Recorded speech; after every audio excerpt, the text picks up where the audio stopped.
This is the Wisconsin Live Desk. Hey everybody, welcome into the Wisconsin Live Desk. Haley Spittler here with you at noon on your Friday, and it has been a very busy Friday morning for us with some breaking news when it comes to the gubernatorial race. Lieutenant Governor Sarah Rodriguez dropping out of the race, and we do expect momentarily to be hearing from Joel Brennan. He is one of the Democratic candidates. We see some people gathering at the podium right now. So that leaves us in the moment with 4 Democrats still running to be the next governor of Wisconsin: Mandela Barnes, Joel Brennan, Francesca Hong, and Kelda Royce. Of course, you're joining us after watching the 11 a.m. newscast. You know, there's now some conversations about potentially David Crowley re-entering the race after dropping out last week. Certainly something we are staying on top of. Do really quickly want to also run you through the 2 Republicans also running to be the next governor here of Wisconsin, and that includes Tom Tiffany and Andy Mansky. Again, the news this morning coming that Sarah Rodriguez is dropping out of the gubernatorial race after she announced some kind of campaign financial issues earlier this week on Monday. Joel Brennan starting to speak here. We'll listen in together. Candidate for governor, I appreciate you guys coming here to my neighborhood on a different day. And I think this morning we contemplated doing this on the front steps of my home, which would have been worse for you. So the fact that we're here based on heat and based on smoke, appreciate you coming here. And if there's something I think to reflect on over the last 7 days is that the campaign for governor has changed immeasurably. And so the field has narrowed. A field that at once was 7 is now down to 4. I am committed to continuing this race. I have felt in the last several days more momentum behind me than almost at any time since I first started this race, and I am eager. The stakes for this race couldn't be any higher. The challenges that we face, I hear every day. I heard it last night in Bailey's Harbor in Door County. I heard it over the weekend in Ashland, in Bayfield, in Lake Tomahawk, in Rhinelander. I heard it wherever I go. People are challenged when it comes to health care that they can't afford, utility costs that are driving them potentially out of their homes, prescription drug costs, the fact that we are pitting kids against property taxpayers when it comes to public schools in Wisconsin, and that we don't have the outcomes that any of us want for the state of Wisconsin. So my commitment to this race, my commitment to Wisconsin, has never, ever wavered. I'm thrilled to have my family behind me today. I'm thrilled to have neighbors from my neighborhood here, because that's the bedrock of campaigns. That's the bedrock of Wisconsin, is neighbors helping out neighbors. And I am in this race, and I'm committed to continuing in this race because Wisconsin values are at risk. We only have to listen to what Donald Trump said last night about an election that happened 6 years ago to understand the stakes that are here for democracy, not only in Georgia, but in Wisconsin and across the United States. And so I want to make sure that people are aware that I am somebody who, over the last 2 decades, has had nothing but executive experience.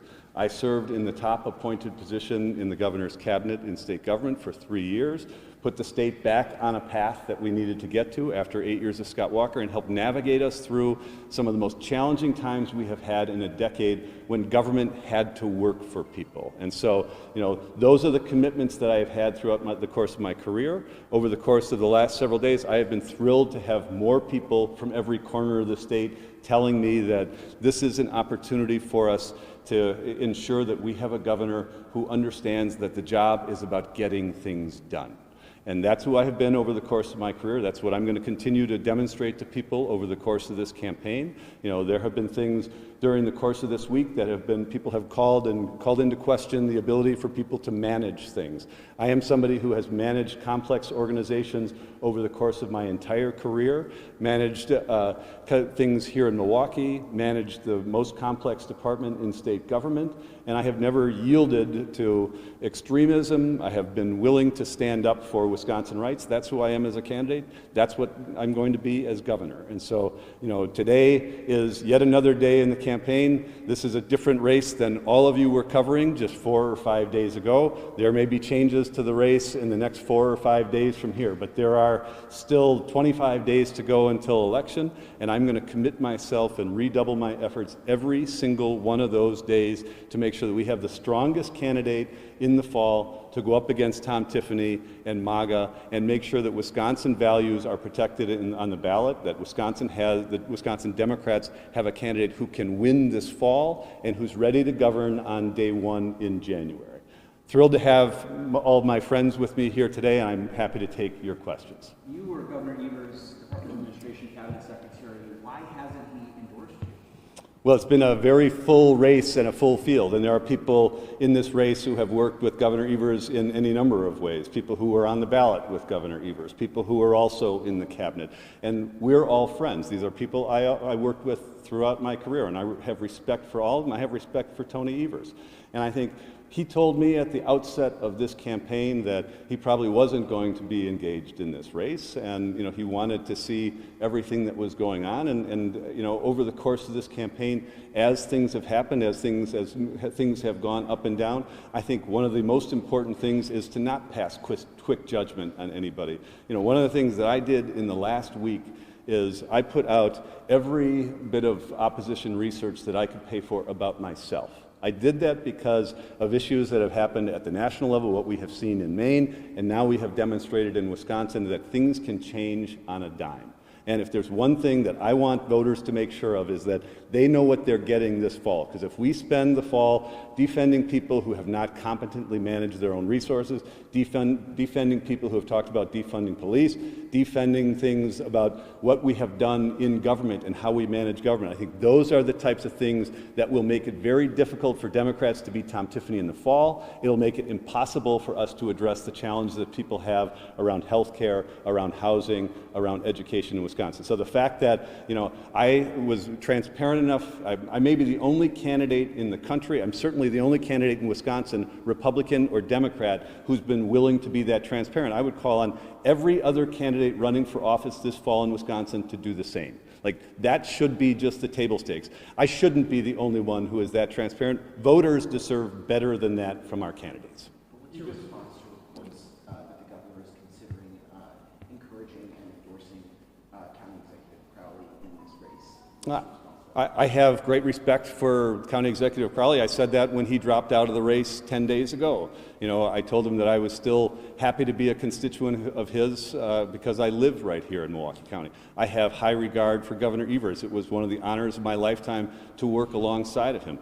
The ability that I had to work with him during COVID and to make sure that we were taking care of family farms, to take care of small businesses, to take care of renters who couldn't keep a roof over their head, that is some of the best work that I have done, and I was never prouder to work alongside people in state government. I haven't had conversation with him about where he is in this race in the last few days. I put in a call to him today when the landscape changed with the field just this morning, and I hope to hear back from him. But Governor Evers, yes. Yeah, and but ultimately, again, there have been lots of places around here, and every race has people who are run around chasing endorsements. What I have been doing over the course of this campaign is building block by block, starting with my own neighbors, but building around the state a group of people who are willing to put their reputations on the line and willing to stand in support of me, and I'm thrilled with the support that I've had. It's only grown in the last few days as other candidates have had trouble, and I expect that that's going to continue. I am going to keep pushing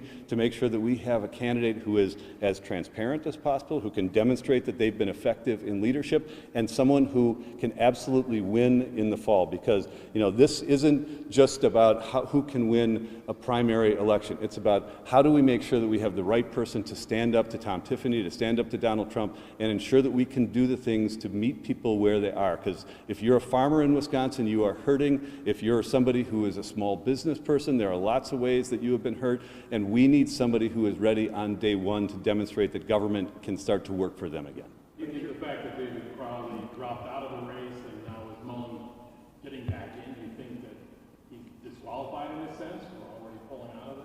No, I mean, candidates decide when it's time to go and when it's time to pull the plug. They do it with themselves. They do it with their family. I'll tell you, when David left the race, I reached out to him and said I appreciated who he was and what he has been. I know how all-consuming it is. I have my own family here with me, and they're involved and engaged in every aspect of the campaign. So I know how challenging that is, and I thanked him for being part of that, and I said then that the race was better for him having been part of it. He made that decision based on the information that was available to him. My guess is he did some polling and looked at things. I have never wavered on the fact that I'm going to be in this race and I am going to push through this race to the end. I think that's what Wisconsin deserves. I think they need, residents in Wisconsin need to know that they're going to have somebody who is has not only demonstrated over the course of a career that they're going to be them, but has the vision, the fortitude, the courage to face up to what we need to face up to this fall and moving forward. Have you talked to the county executive and the governor this week asking for their endorsements? I have not talked to either one directly. I have left voicemail message, I believe, for both. I have left text messages for both. And to be honest, what I did in my message to David earlier this week was in some ways to apologize.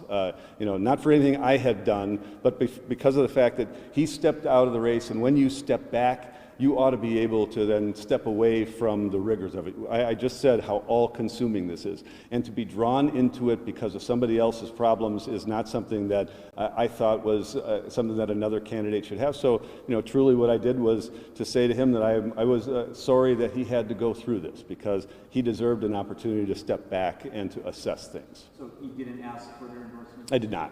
No. Given the collapse of the Rodriguez campaign, the sudden collapse in this case, how do you appeal to her supporters? What do you bring to the table that may have been something that they were looking for? Well, I think what every voter in Wisconsin is looking for is competent, capable leadership, a vision for moving forward, and somebody who's not just interested in getting even, but making sure Wisconsinites win in the fall. And I think what I have demonstrated, my message is no different than it has been for the last 7 months. For the last 20 years, I have had nothing but executive experience, managing complex organizations, managing large budgets, ensuring that when we have to stand up to extremism, that I'm there to do that, and helping Wisconsin navigate its way through the biggest challenges that we've had economically in the last 100 years through COVID. I'll stand by that record and put that record up against anybody else. And I think the message that I have had is that distinguishes me from the rest of the field, where it is very light on executive experience and light on accomplishment in any of that executive experience. And I'll hold that up against anybody, and I'm proud of the work that I've done. But it's also a demonstration of the kind of governor that I'd be. And the level of transparency I have had as a candidate is different than other candidates even on this campaign. And the last thing that we need in this campaign are for there to be October surprises. We just lived through a July surprise in the last few days. And I don't think that as Wisconsinites that we can afford that. I don't think as Democrats that we can afford to put people up on the ballot in the fall who may have the liabilities that would have us not talking about the issues that are most important to people, not talking about health care, not talking about housing, not talking about child care, and how we do better by public education in Wisconsin. People need to know what they're getting. I have been more transparent than any other candidate in Wisconsin, maybe any other candidate in America. I think that's what people deserve. If your former boss, though, Governor Evers, were to endorse County Executive Crowley or anyone else in the race and even call for others to drop out, would you consider that at all? I take whatever Governor Evers says seriously. It was a thrill of my lifetime to work for him. He's one of 6 million people in the state of Wisconsin. My job is to get as many votes as I can in a Democratic primary 25 days from today. And I have felt in the last few days more momentum toward that. I think this race has been flipped on its head. And I think that voters, when they're just starting to pay attention now, they are now seeing who are the candidates that are most capable to manage, who have been leaders in executive positions over the last 2 decades, who have demonstrated that they can be successful. And that's the message that I'm going to continue to bring every corner of the state of Wisconsin, every opportunity that I have. So there's no scenario where you would drop out before primary day? I think if there was another candidate standing in front of you a week ago today, she would have said, there's no chance that, like, things change in the race. I'm not sure that the field is set for where it's going to be, you know, but one thing that is certain is that people are already voting in Wisconsin. Early balloting has already been underway. There are people who are coming up to me and telling me that they've already voted for me. I'm thrilled about that. I want to make sure that I am demonstrating to people that I am going to be in this and work as hard as I absolutely can, as long as I see that there's a path for me to be successful, and nothing on that has changed. But at the same time, when you look at the polls for the primary, you're way in at the bottom here. Why stay in this race when the polling in the primary doesn't look good for you?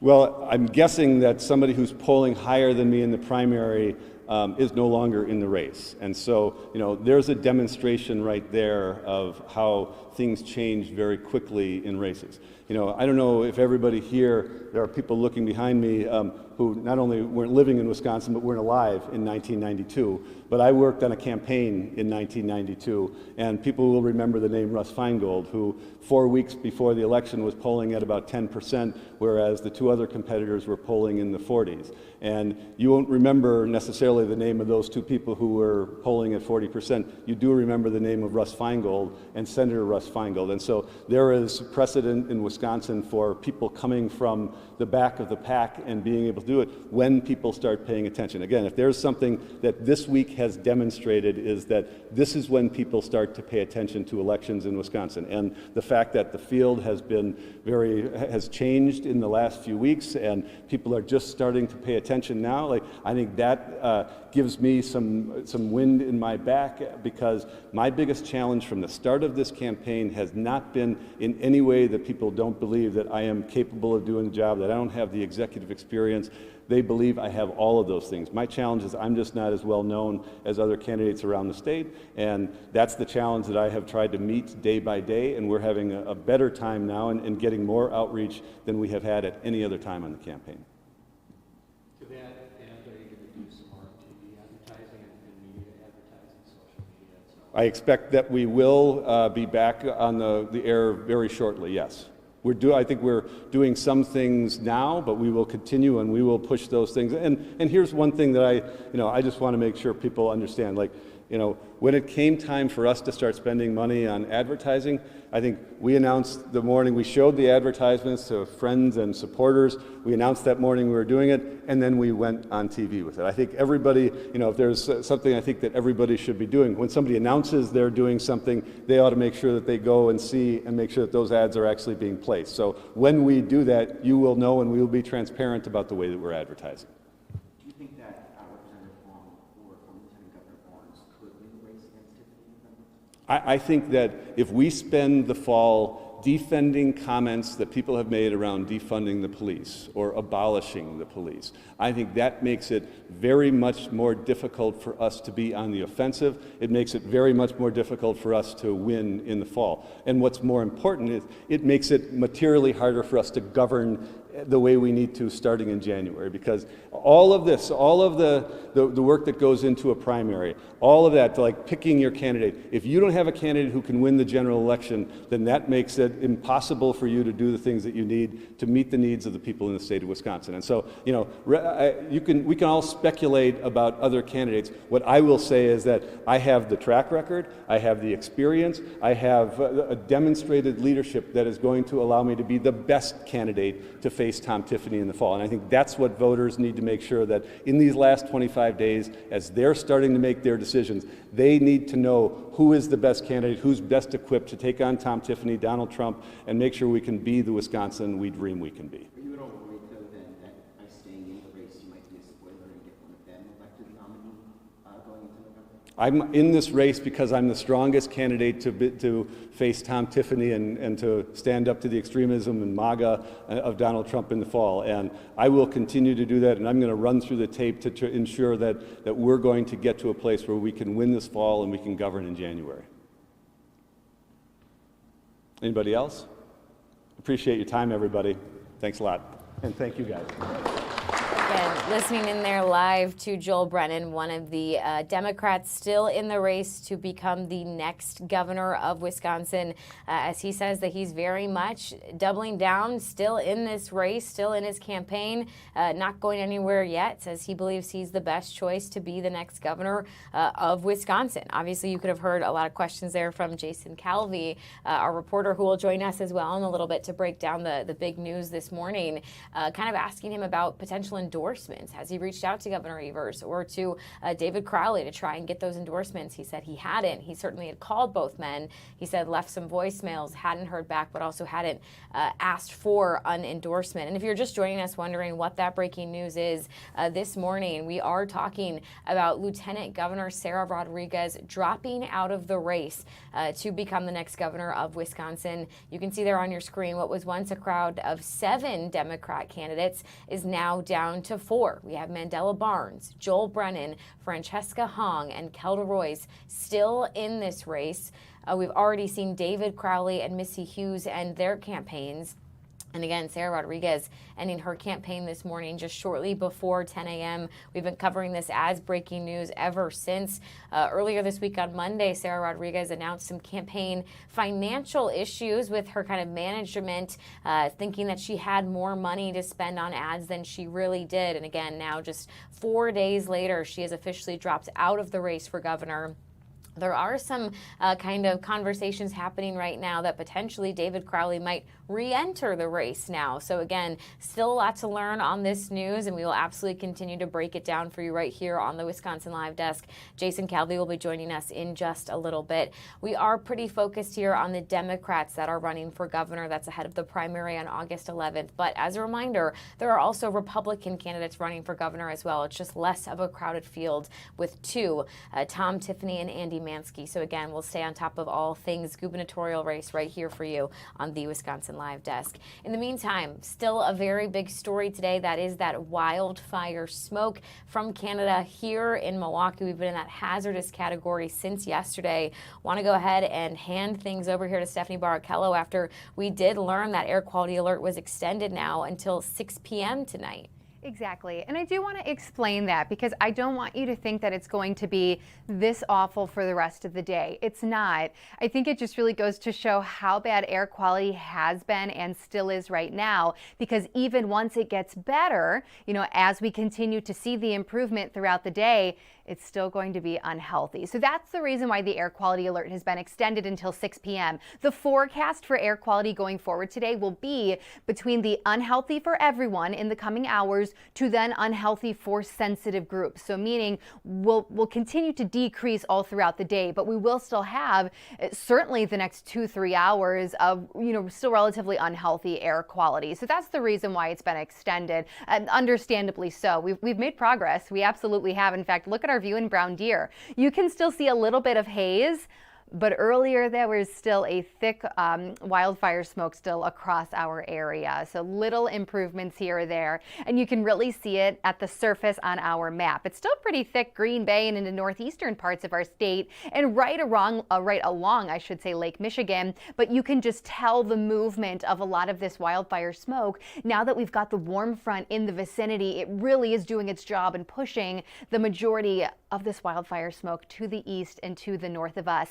Still going to take a few more hours, but I think we will all be able to get outside later on this evening especially, but most of us this afternoon as air quality continues to improve. Where the smoke is essentially cleared too out towards the west, notice how it is still going to take a little bit of time for that air quality to be back to where it really should be. Places like La Crosse that are back to full visibility, the smoke is essentially gone. You're not even quite to that moderate range just yet. You're still technically in that unhealthy for sensitive category. But once again, most of southeast Wisconsin between very unhealthy and still hazardous. So even though it's starting to look a little better, just still be very cautious, especially if you suffer from anything lung or even heart related. All the precautions we've been talking about yesterday and this morning, still just be very careful if you are going to be out and about. You can tell that the western half of our state, the air quality alert has been dropped, but it's eastern Wisconsin where that air quality alert has been extended until 6 p.m. And we already talked about why. Again, it's still because even though we'll get better, it is still unhealthy, technically, the air quality that we will continue to see, and will really be right in between there, those two categories of unhealthy for sensitive groups and unhealthy for everybody. Going forward in the next couple of hours, though, even more improvement than what we have already seen. So we are absolutely moving in the right direction. I think it's going to be a great evening to be out and about. Maybe we all need to stay up a little bit later so that we can actually enjoy some fresh air outside. Saturday morning's going to be okay, but unfortunately, I am growing a bit more concerned with Saturday night. So a cold front moves through Saturday late morning, midday, and the wind shifts, you guessed it, out of the northwest. So that's going to pull more of that wildfire smoke right back in. And because it's going to be arriving during those later evening hours, wildfire smoke, a lot like fog, is always the most dense or the thickest during those evening and overnight hours. So we actually have the possibility now with this latest update to see some of that thicker smoke like we had yesterday as well as early this morning.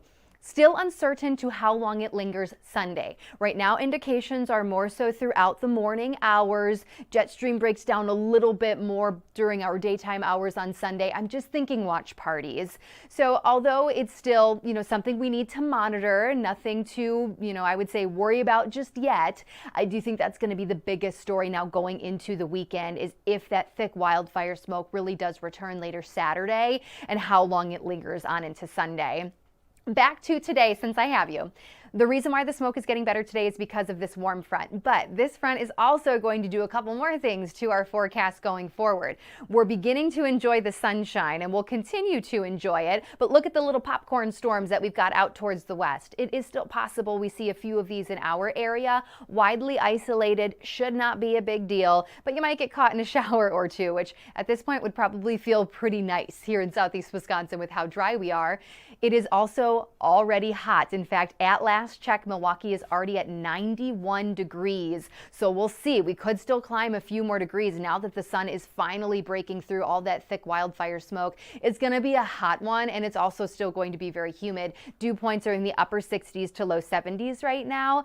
So all thanks to this warm front. Yes, it's clearing the smoke, but it is making for an uncomfortable afternoon, as we will likely have through at least the next 2-3 hours feel like temperatures in the upper 90s. So there is still a lot to factor into today's forecast if you do plan on being out and about, between the lingering smoke, the air quality, and of course the heat and humidity. And then from here, a quieter weekend. It's really just going to come down to how thick the smoke is Saturday night and then how long it lingers on Sunday morning, with the fact that there will be a lot of outdoor World Cup watch parties on Sunday, Haley. Yeah, it's interesting how quickly, I think for me at the beginning of this week, it was all about heat and humidity and focused on that.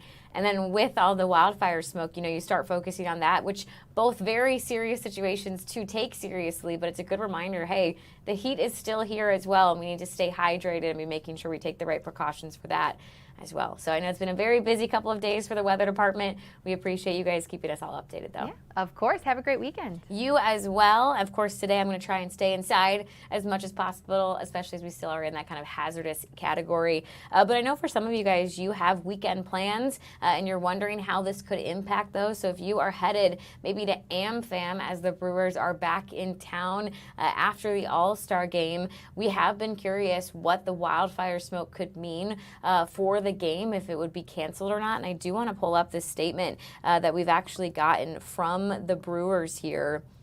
I wonder, there we go. They say, as of now, we are preparing to play tonight's game against the Marlins as scheduled. We are in communication with Major League Baseball, and the league will ultimately determine the status of the game. The health of our fans, staff, and players is our highest priority, and with conditions subject to change, any official update will come later in the day. We will provide more information as is made available. There will be an option for fans who prefer to exchange their tickets for tonight's game for for another 2026 regular season home game. Fans can go to brewers.com/game updates for more information. So again, certainly something we are monitoring for you here at Fox 6 on the Wisconsin Live Desk. And if we do get any updates as far as whether or not this game with the Marlins will proceed as scheduled, we will let you know right away. That game is scheduled for a little bit after 6 p.m. tonight. I know some people thought, well, hey, they have a roof, so this shouldn't impact it too much. But obviously, as you can see right now, as we take a live look at American Family Field, the roof is open, and you can tell, I'll take it back full screen here, it is hazy out here. So you have to imagine that a lot of this wildfire smoke has gotten into the stadium, which is why, again, Major League Baseball now also looking into this, and it's the league who is going to decide whether or not this game goes on as scheduled. They're scheduled to take on the Miami Marlins in this first series back after the All-Star game. That first game today starting after about 6 p.m. So again, any updates come in, you'll be the first to know right here on the Wisconsin Live Desk. For now, we'll take a quick break and we'll be back with more right after this.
everybody. Welcome back to the Wisconsin Live Desk. Haley Spittler here with you at 12:32 on your Friday afternoon. Of course, a big story today is the exact same as yesterday. That is that wildfire smoke from Canada being here in Milwaukee. The air quality alert that was set to expire early this afternoon has been extended until 6 p.m. And right now we are still in that hazardous category. As we take a live look outside right now from our Modern camera, you can still see that heavy smoke and haze that's in the outdoors right now. I always look at these images and want to call it fog, but again, it's not fog. It is that wildfire smoke making its way to us from Canada. again, in that hazardous category. So definitely a situation where if you are able to, we would definitely encourage you to stay inside as we wait for this to kind of get out of Milwaukee and hopefully get us back into some better categories as far as the air quality. But we know a lot of you have questions about really what this means for you, for your family, how to keep you guys safe. And so I do want to go ahead and bring in our next guest here, Dr. Mark Moss, an allergist with UW Health Kids, joining us today. Dr. Moss, thanks so much for taking a few minutes to chat with us on the Wisconsin Live Desk. Oh, I'm glad to be here. So, I mean, let's just start with some of the dangers of potentially inhaling this wildfire smoke, especially at the level that our air quality is right now. Yeah, the wildfire smoke carries a lot of particles and they come in different sizes. The ones that we're really concerned about are the smallest particles, the so-called PM 2.5 particles. These are the smallest particles that are particulate matter 2.5 microns in size, and they're troublesome because they travel very easily into our airway and down into our lungs. And once they're in our lungs, they can enter tissues very easily and even get absorbed into the bloodstream, causing a lot of different symptoms. Yeah, let's talk a little bit more, about those symptoms and maybe some of the lasting impacts people could see if they do spend too much time outside in the wildfire smoke. I know sometimes, too, it's not an immediate reaction. So maybe you were outside yesterday, you thought, hey, I was doing just fine, but you'll start feeling it more today and tomorrow. Yeah, the types of symptoms people will experience can vary depending on the person. For otherwise healthy people, they can have symptoms of nasal irritation, sore throat, fatigue, headache, just feeling kind of tired. The people that we really worry about are people with underlying medical conditions, people with respiratory or cardiovascular disease, and they can have symptoms of coughing, wheezing, feeling short of breath, chest tightness, and just like you said, it can come on very quickly when someone's out exposed to these irritants in the air, or it can sort of build over time. These particles cause inflammation in the lungs, and when they're absorbed, other parts of the body that can build over time. So if we start kind of experiencing some of these symptoms and some of them maybe aren't as severe, what are some things that we can do to make ourselves feel better? I would imagine if you are somebody maybe with an asthma or an underlying medical condition, you might need to seek more, medical care than others. But what should we do if we start seeing these symptoms? Yeah, a very basic thing to do is just get out of the outside environment. So if you can, try to get inside into preferably cool, air-conditioned, filtered air. Simply getting out of the exposure to these particles can help a lot of people feel a lot better. And that goes for, again, people who are otherwise healthy and people with respiratory conditions. The longer you spend outdoors, the more symptoms you're likely to develop. And in some ways, those symptoms may last for a longer time, hours, days, even after getting out of the environment.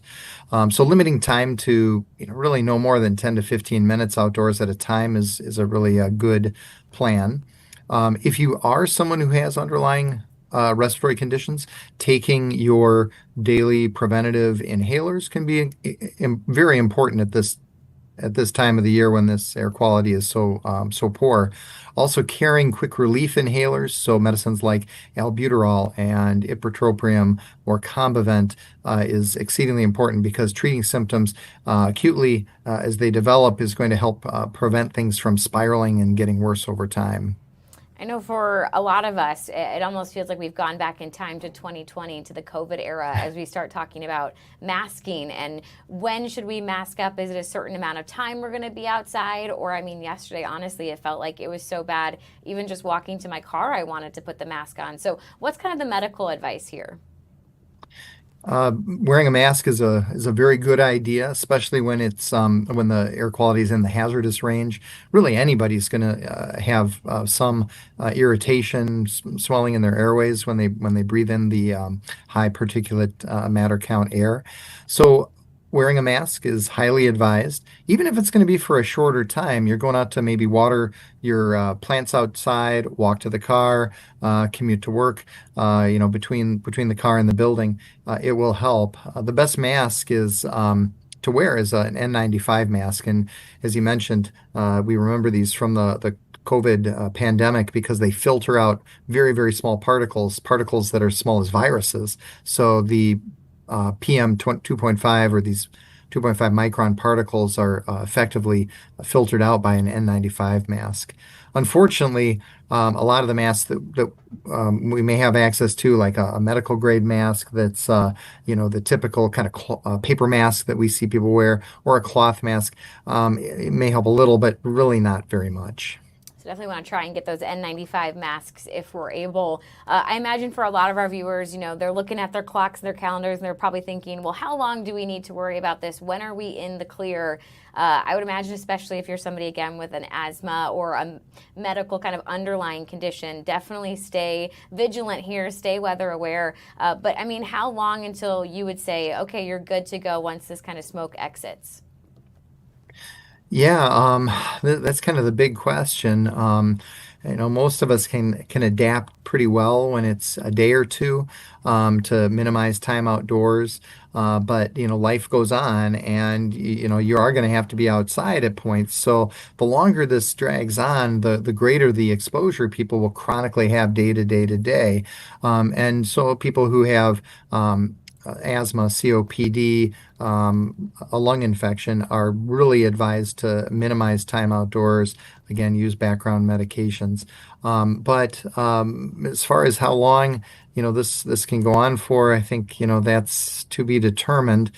Thinking back to previous summers, unfortunately, there's been times where we've had these air quality alerts that go on for days, and even a few years ago, it was for weeks. And that's when a lot of that inflammation really starts to develop, that kind of daily grind of inflammation in the airways that leads people to just have trouble breathing. And if you do, I should point out, if you do have trouble, you should really seek care in an urgent care, an emergency room. Just getting in out of the environment will help. But in the urgent care, you'll be able to be given an inhaled medication that can help open up the airways to help restore airflow, oxygenation. And if you're really having trouble, even getting a little oxygen may be helpful if you're having trouble oxygenating. I think this is some very helpful advice, as I know a lot of people concerned, and obviously it's a very kind of visible situation we're all going through. You look outside, you step outside, you're hit with the smell, and I know a lot of people just want to make sure they're staying safe. So, Dr. Moss, we really appreciate you taking a few minutes to join us on the Wisconsin Live Desk and offer your expertise this afternoon. Well, it's my pleasure. Everybody be careful. Yes, everybody, please stay safe out there. Follow his advice if you're going to be outside. Put the mask on. I promise it makes such a big difference, and your body will thank you for it today and tomorrow, especially in these days that follow. We're going to take a quick break here on the Wisconsin Live Desk. Then we're going to check in with Jason Calvi. Again, he is covering the breaking news for us this afternoon now, which is Sarah Rodriguez, Lieutenant Governor, officially dropping out of the gubernatorial race. So we'll check in with him in just 2 minutes. Stay with us.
Hey everybody, welcome back to the Wisconsin Live Desk. Haley Spittler here with you at 12:43 on your Friday afternoon. It has been a busy Friday when it comes to news here in Milwaukee. Of course, we have been for months now covering the gubernatorial race. It was a very crowded field when it came to Democrats. 7 different individuals really putting their hat into the ring. In the last few weeks, we've seen now those candidates dropping out of the race. But I want to go ahead and bring in our very own Jason Calvi, who's been covering the breaking news for us today, Jason. And honestly, there's some conversations now surrounding David Crowley, a candidate who ended his campaign, and now we're hearing potentially might be considering re-entering. Tell us what you know, Jason. Yeah, Haley, he dropped out of the race for governor last week, and then there was this big bombshell regarding Lieutenant Governor Sarah Rodriguez, someone who David Crowley endorsed in the race for governor on the Democratic side. She just dropped out of the race this morning, and now there are talks going on right now as we speak to potentially have David Crowley get back into this race. It's important for everybody at home to realize that even though people drop out of the race for governor, they're still on the primary ballot. So there's 7 names on the Democratic side of people who qualified to be on the ballot for the Democrats, and 7 names will appear on the ballot, even though 3 of them have dropped out. So that's Missy Hughes, who's the former CEO of the Wisconsin Economic Development Corporation. That is Milwaukee County Executive David Crowley. And as of this morning, that's the current Lieutenant Governor, Sarah Rodriguez. Jason, I know another really big question that people have had really this entire time we've been talking about different Democrat candidates throwing their hat into the ring was Governor Evers, who is not running for re-election. So a lot of people immediately start seeking that endorsement. Any news on that front? Yeah, so I'm told by multiple sources that the governor is considering a possible endorsement of David Crowley, but the first thing is David Crowley needs to get back into this race potentially. Right. So let me give you the timeline for what's been going on from sources that are top Democrats that know what's going on here have said middle of the week, it's after the problems came to light regarding Lieutenant Governor Sarah Rodriguez. Middle of the week, there were conversations with people, including the Milwaukee County Executive David Crowley, considering the possibility of getting back in the race middle of the week. And I'm told by 2 sources that at that point in time, David Crowley decided not to get back in the race. But everything changes this morning because the Lieutenant Governor, Sarah Rodriguez, has dropped out of the race. So now I'm told by several sources that David Crowley is considering getting back in the race. And just to quote one particular source, they said he's very seriously considering getting back into the race, but nothing's official yet. So that's where we stand right now as we speak right here on the Wisconsin Live Desk. Yeah. David Crowley and his supporters and his advisors considering the possibility of getting back in the race, and the possibility, if he gets back in the race, of Governor Tony Evers making an endorsement. Now, let's go back in time when Governor Tony Evers decided not to run for a 3rd term, when he decided not to seek re-election. At that point in time, we said, well, are you going to endorse somebody in this race? And at that point in time, and over the course of the few months after he decided not to run for re-election, he said again and again that he wasn't planning to make an endorsement.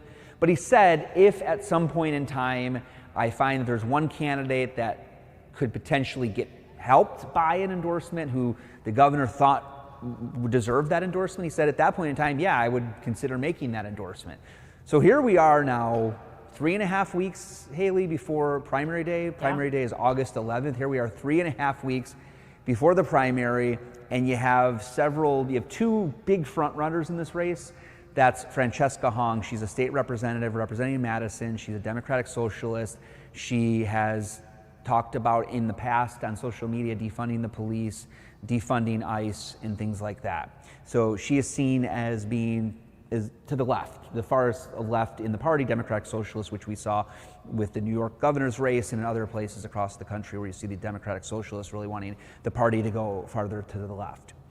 So she is kind of leading in some of the polls, as well as former Lieutenant Governor Mandela Barnes, who again ran for the United States Senate for Wisconsin in 2022.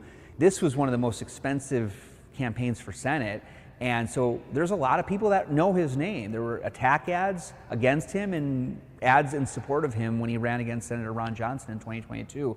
So he had a lot of TV time. A lot of people know his name. He has a lot of name recognition. So yeah, he's been up in the polls. Him and Francesca Hong kind of competing in the Marquette polls.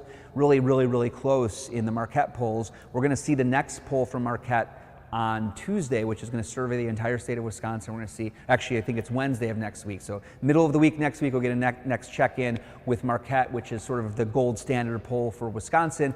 And we'll see how that race is really shaping up. Francesca Hong, Mandela Barnes, and then Sarah Rodriguez, who will also be in that poll because she only dropped out of the race today.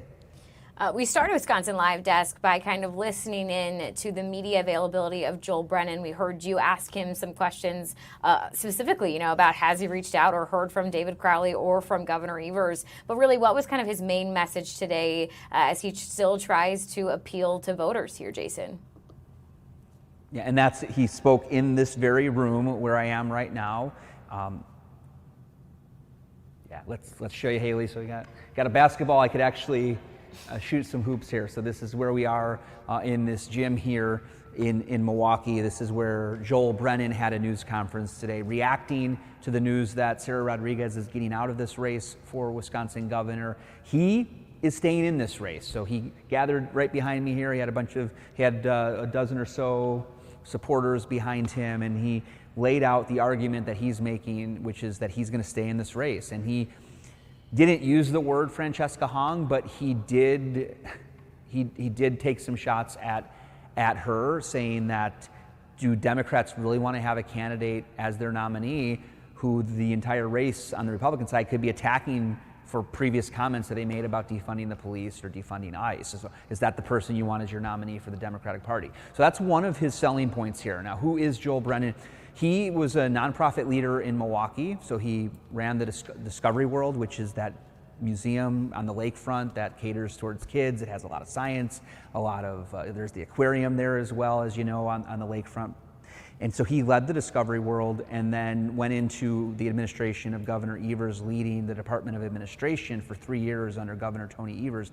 What is the Department of Administration? It is the largest, it oversees the administration of the government, right? So they run the state capitol, they talk about paying state employees. That is a responsibility that he had as the secretary of the Department of Administration for the state of Wisconsin under Governor Tony Evers for 3 years. And then after he left the Evers administration, after 3 years, he went back into leading nonprofits here in Milwaukee. So that is Joel Brennan. His message today was he's staying in the race. He believes that he's the one who should be the Democratic nominee because he says he doesn't have some of what is referred to as baggage, the comments about defunding the police that you might have heard from somebody like Francesca Hong. So he also released his opposition file, his opposition research. So usually what will happen is candidates will hire a firm to do research into the candidate or their competitors to find out what might be sort of skeletons in the closet, so to speak, maybe the unflattering stories from their past that they can then use. As a candidate, you want to know what's out there so that you will be able to face or consider if you should even run. Like we've seen, I think a great example, Haley, is looking at the Maine Senate race, right? And you've seen how there's been all these stories coming out about the Democratic candidate there who's now dropped out, but can a candidate survive? And so you want to know what the opposition is ahead of time before even maybe potentially launching your campaign. And so Joel Brennan has released his opposition file showing the research that was done by the firm he hired, looking into his background. And he said, you don't want any October surprises. He referred to this, and this is also the phrase I used today, that this is a July surprise, this whole Sarah Rodriguez campaign finance problem that we've been reporting on all week. Right. And again, new news when it came to Lieutenant Governor Sarah Rodriguez this morning as she officially ended her campaign, dropping out of the race to be Wisconsin's next governor. Obviously, a huge story that you are covering for us today, Jason. So I imagine we'll try and get you back on the live desk in a couple of hours and see if you have any updates for us then. But thanks so much for joining us and kind of breaking down all of the moving parts when it comes to the shakeup in this gubernatorial race, Jason. Haley, thanks so much. Again, Jason Calvi there reporting for us live after attending that press conference with Joel Brennan, one of the other candidates who's a Democrat running for governor, around noon. The other big story of today, of course, we're talking wildfire smoke here in the Midwest. Want to give you a live look where you can see Minneapolis is somehow recovering very well. I'm a little bit jealous when I take a live look here at their skyline. Other areas, not so much. Detroit, Michigan, still dealing with a lot of this heavy wildfire smoke. Chicago as well, and even Milwaukee, where it seems to be getting better, especially if you compare this to what it was like yesterday in our area. But I know there's still a lot of questions as to really what it's like in all of these different cities. So we're going to try and bring you some live reports today, starting with Casey Cronus, who's joining us here out of Chicago. Casey, I have so many of my loved ones in Chicago. So how has it been for you guys? What have been some of the impacts really in the Windy City from this wildfire smoke? Hi, Haley. It is so great to be with you. I hope you can hear me okay. I am in a reptile exhibit at Lincoln Park Zoo right now.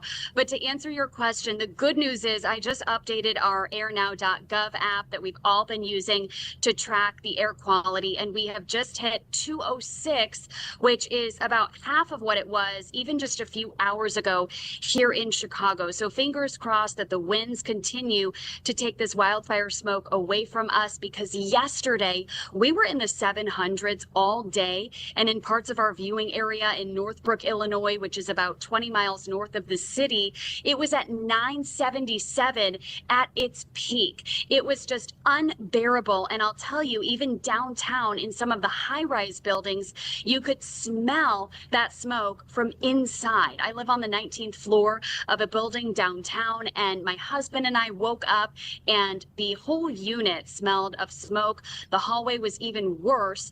And yesterday, when I talked to a climatologist, he explained that these HVAC units can only do so much to filter out these particles. And that is why that even in some of these high rises, you're still smelling that smoke indoors. So certainly a better day today, but it was wild yesterday. You could hardly see any of the buildings downtown. It was just covered in all of that haze.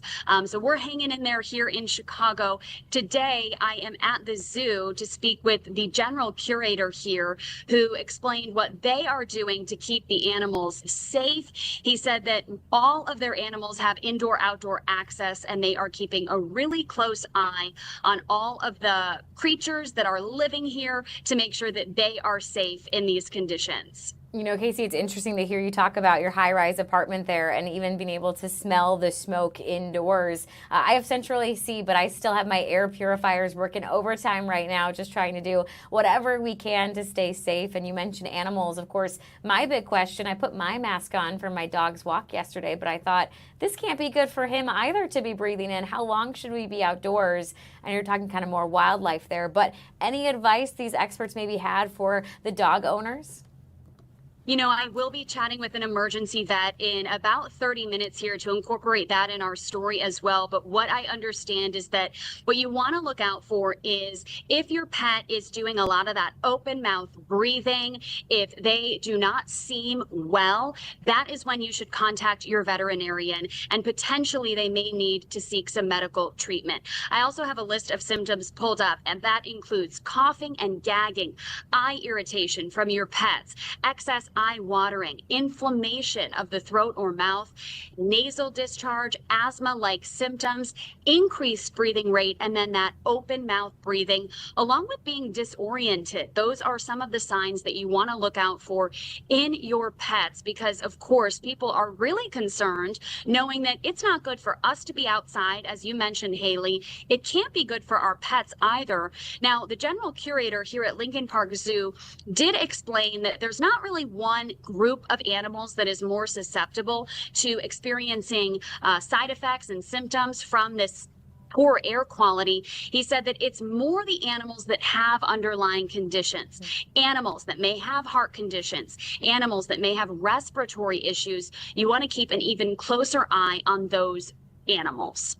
Lots of good advice there, Casey. It's a good reminder, we should be aware of our own symptoms, but also keep that extra set of eyes on our furry friends, make sure they're doing okay. And it's good to hear that things seem to really be improving there in Chicago.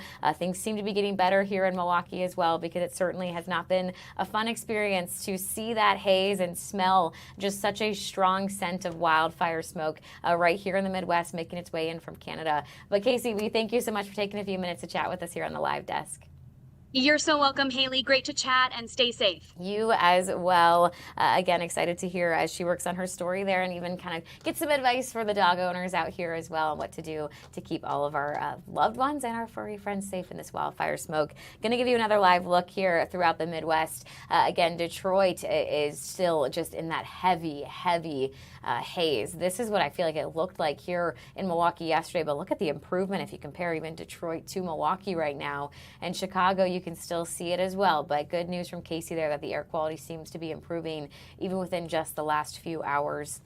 Again, Minneapolis seems to be doing great. Looks like maybe Target Field there, a live look where the Twins would be playing. They're actually going to be in Chicago tomorrow taking on the Cubs. But we will be getting a live report out of Minneapolis here in about 1:30 from our sister station there. So we'll keep you informed not just on what the wildfire smoke's doing here in Milwaukee, but really throughout the Midwest. For now, we'll take a quick break. We'll be back with more news right after this.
everybody, welcome back to the Wisconsin Live Desk. Haley Spittler here with you at 1:02 on your Friday afternoon. Of course, we continue to monitor the big breaking story of the day, that shakeup in Wisconsin's gubernatorial race, as well as the wildfire smoke. We're still in that hazardous category when it comes to air quality. We've seen the air quality kind of alert now go through 6 p.m. tonight. It was extended, previously set to expire early this afternoon. So we're going to stay on top of both of those stories. But we have reporters working on other things as well that we think you would like to know about. So want to go and bring in Brett Lemoyne here, who is zooming in for us, I should say, Brett. You're at the Waukesha County Airport. You're not flying anywhere, but you're going on like a culinary journey today. Yes, exactly. That's perfect. It's not take off, it's take out, is Yes! what that we was like better. to say. Yeah. Food Truck Fridays has been a staple here at the Waukesha County Airport for the last decade. And of course, 10 years is a long time, and they're kind of celebrating that throughout this entire summer that they've been having these food trucks come to the airport. Can you believe it, Haley? I've never been, in all that time, I've never been to Food Truck Friday. So this is my first time, and they've got it set up quite nice. They rotate 3 different food trucks every Friday.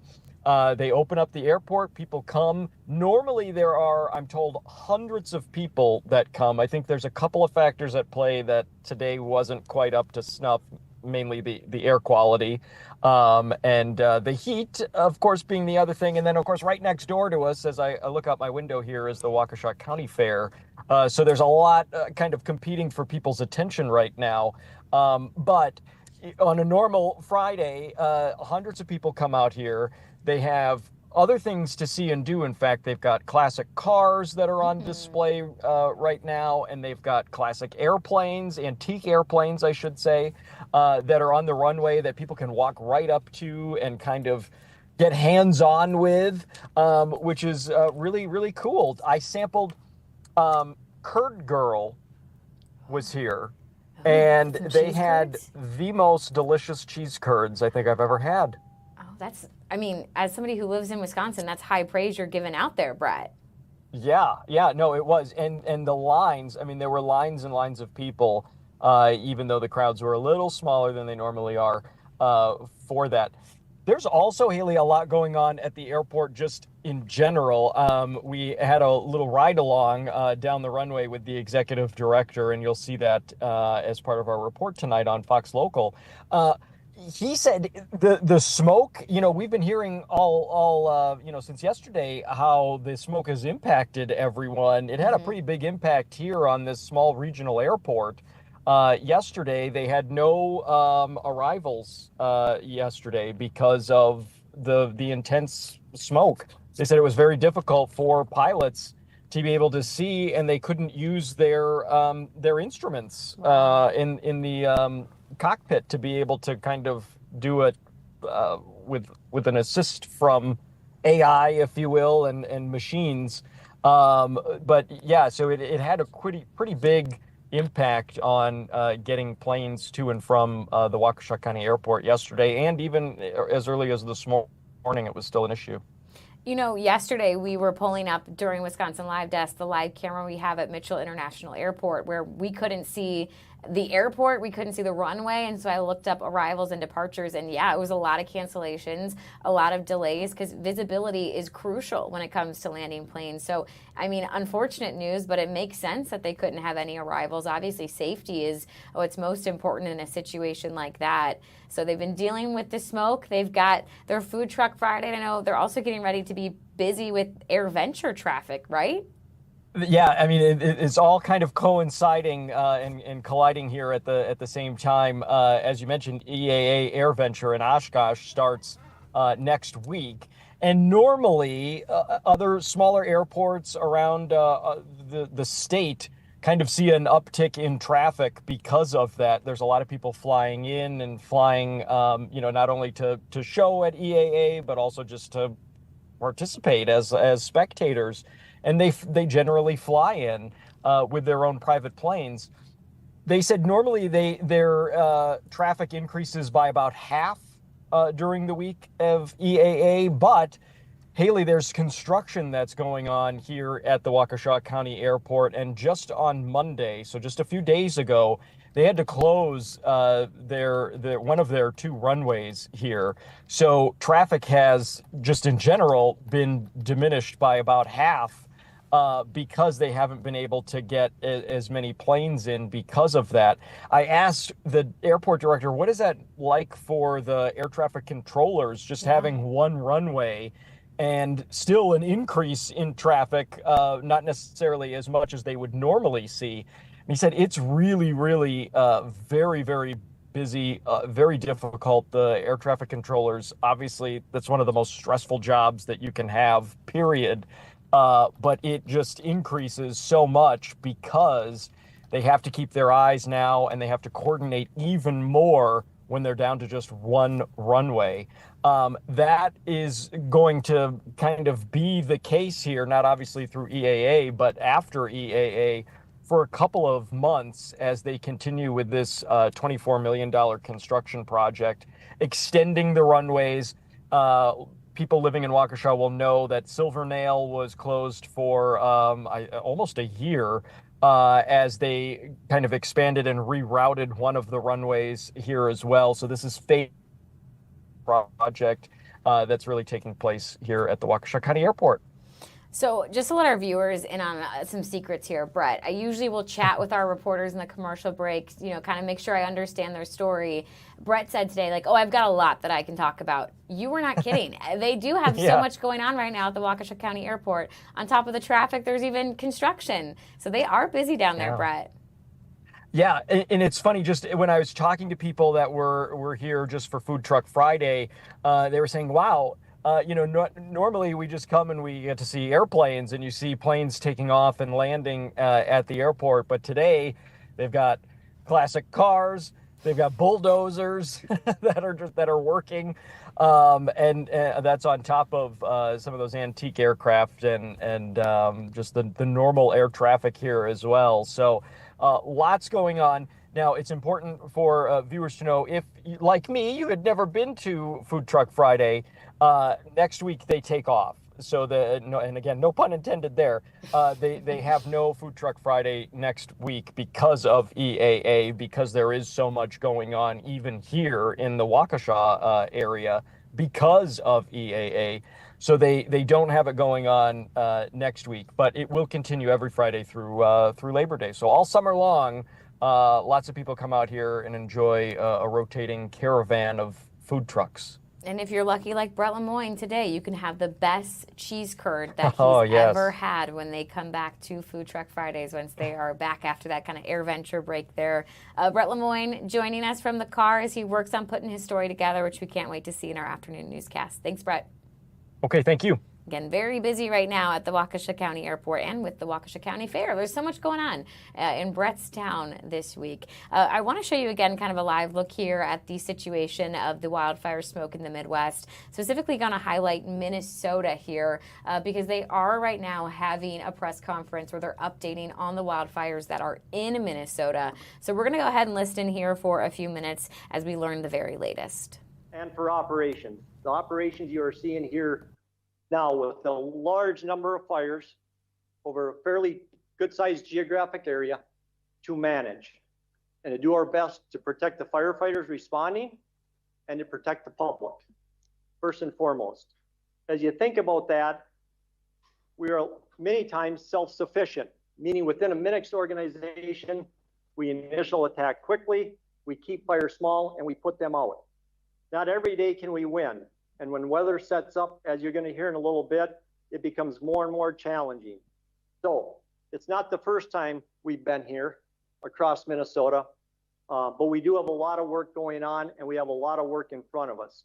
So when we think about that coordination, what we all bring to the table to leverage each other's assets, relationships, and so forth, it makes us much better on the cooperative side, the communication side, and the coordination side.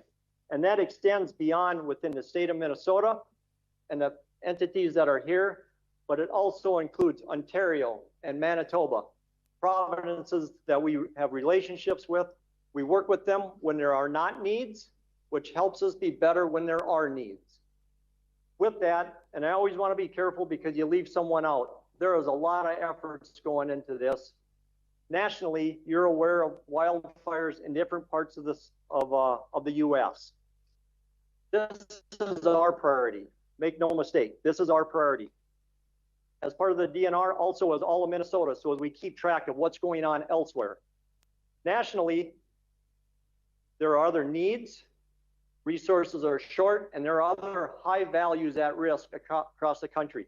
We are doing well, but it's important when we talk about the shortages in resources and the resources we're bringing in, and they continue to come in. We're doing good that way, but there's a lot of other work, a lot of other needs going on in other places than just here in Minnesota. So we have been treated very good. We are on the national maps, and we are getting most of what we ask for. But we expect those needs to stay challenging in the resource pools only because of what's going on elsewhere. So we look locally first, and then we start to expand. And trust me, we have expanded from neighboring states to places long and far away to bring in the assets here to do what we need to do in Minnesota to, again, protect the firefighters and the public. With that, I want to just mention too, within the state itself, there's a declaration peacetime emergency. We have the assets of 4 National Guard helicopters stationed in Orr that are supporting. The Department of Public Safety has their State Patrol helicopter with a MARC team in Orr supporting not just one fire, but all the fires. Not just one agency, but all the agencies.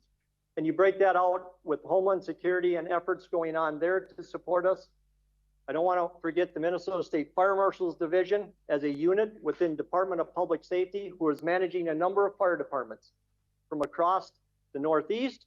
And as we need to, we will expand that need and that call from a greater part of Minnesota because the fire service is tremendously important. They have a job to do too, and they want to do it. And so as a State Fire Marshal's Division assesses those needs for resources based on what the incident management team and the operations unit are expecting for fire behavior, places of concern, in coordination with the county, both Lake and Cook, working very closely with the county emergency managers and the sheriff's office. So again, success is really cooperation and continued communication and coordination. Again, listening in right now as officials give updates on the northern Minnesota wildfires. That's where they've had some flames, as well as in Canada, which again has resulted in just this wildfire smoke throughout the Midwest. As we take a live look where it's really bad still in Detroit, Michigan there. Chicago and Milwaukee, we still see that haze, but it certainly has improved, especially if you compare it to this time yesterday. And Minneapolis actually looking pretty good. Again, we'll have a live report from our sister station in Minneapolis in just about 15 minutes, where we'll ask them really what it's like to be there right now. Certainly it's looking okay in this live camera that we have, but wildfire smoke remains the big story today, as it was yesterday. We know so many of you are doing what you can to keep you and your family safe. And as we were chatting with Casey Cronus in Chicago a few minutes ago, she was working on a story that's actually pretty similar to Ashley Sears here, zooming in with us, really kind of focusing on the animals dealing with this wildfire smoke as well. Ashley, tell us a little bit more about kind of what you're learning today. Yeah, so we're actually at the Wildlife in Need Center, which is in Oconomowoc. They take in wildlife that are injured or hurt or sick, and their big thing right now is they have a lot of outdoor enclosures here that have some birds in them.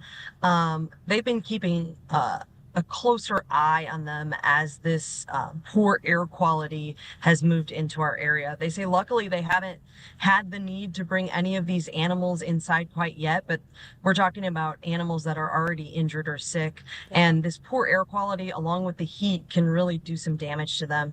They say the biggest thing is they watch for if they're gaping or panting or gasping for air or staying really low to the ground. Those are some of the warning signs that they may need to be brought inside because they really can't escape it. And I mean, if you stepped outside at all, you see all the birds, all the animals, they're unable to get inside like we are. So they also offered some tips for people to do the same thing. If you see animals in need, if they are gasping for air, low to the ground, or gaping, are open mouth breathing, that's a sign that they may need some help. Yeah, it's a good reminder, as we say, check in on your loved ones, be aware of your surroundings, maybe keep out those eyes out as well for animals who could need help, and we can get them where they need to be, because to your point, we have the luxury of going inside, but for some of the wildlife, they only spend 24/7 outside, and they're having to kind of live in this really unhealthy, actually hazardous air right now that we have in Milwaukee. Of course, kind of focus on the wildlife there, but were you able to get any advice for house pets for any of us who have dogs at home and are wondering, is it safe for them to go on walks right now? Yeah, we focused on wildlife here, but I was reading online. There was some advice from the EPA just to keep those walks short. Just go outside, let your dog out to do their business and come back in, because it does have a harmful impact on those animals as well. Okay, so some good advice there. Keep it short the way we are with ourselves being outside right now. Obviously, you're zooming in from the car, but just out of curiosity, did you get to see any cool animals today when you were at the center? Yes, we did. We actually just left there. We're in the parking lot, but we weren't set up to be inside. We got to see a baby possum being fed, some birds being fed, and then they gave us kind of a behind the scenes thing with some of their outdoor enclosures, and there were a couple Canada goose, and then they were hawks at the end, but we weren't able to see those, but you could see the enclosure. So lots of cute animals here, and they do a lot of work to keep them healthy and safe here. So, and I have to say, since we arrived here, the air quality, just the visibility has improved quite a bit from when we arrived. We can actually see clouds in the sky. We see blue skies here. But I looked down at my phone to check the air quality, and it said here it's still very unhealthy. So it's kind of, the looks are deceiving, I suppose. Looks are deceiving, but hopefully that's a good indication that maybe while the air quality hasn't quite caught up to the haze, hopefully it's also going to get better so we can all go back outside and kind of resume normal life, as we've also been covering even some cancellation of events, as everyone just wants to stay safe out there, Ashley. But we do appreciate you joining us here on the live desk, breaking down safety tips for wildlife. Anything else you wanted to mention before we let you go?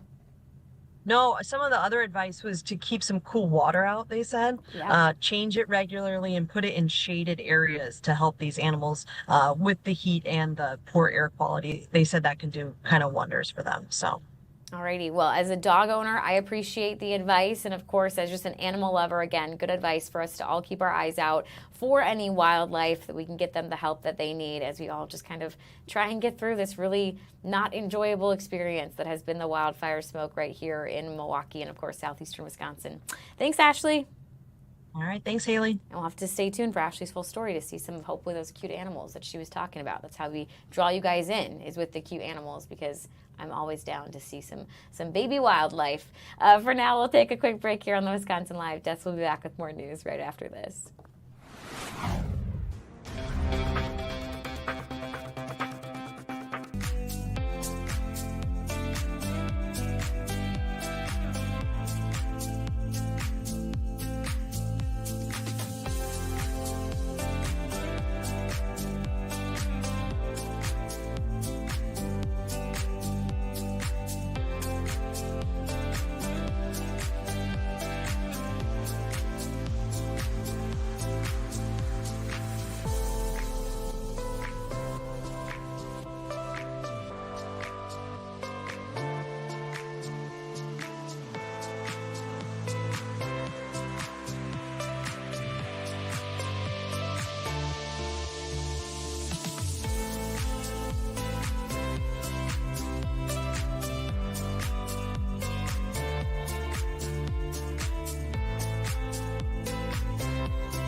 guys, welcome back to the Wisconsin Live Desk. Haley Spittler here with you at 1:24. I got about 5 minutes left with you, then Maddie Stelk going to take over. She'll get you all the way to 2:30. Sam Kramer then going to step in and do some Wisconsin Live Desk with you before Maddie rounds it all out, and we get you all the way to 4 p.m.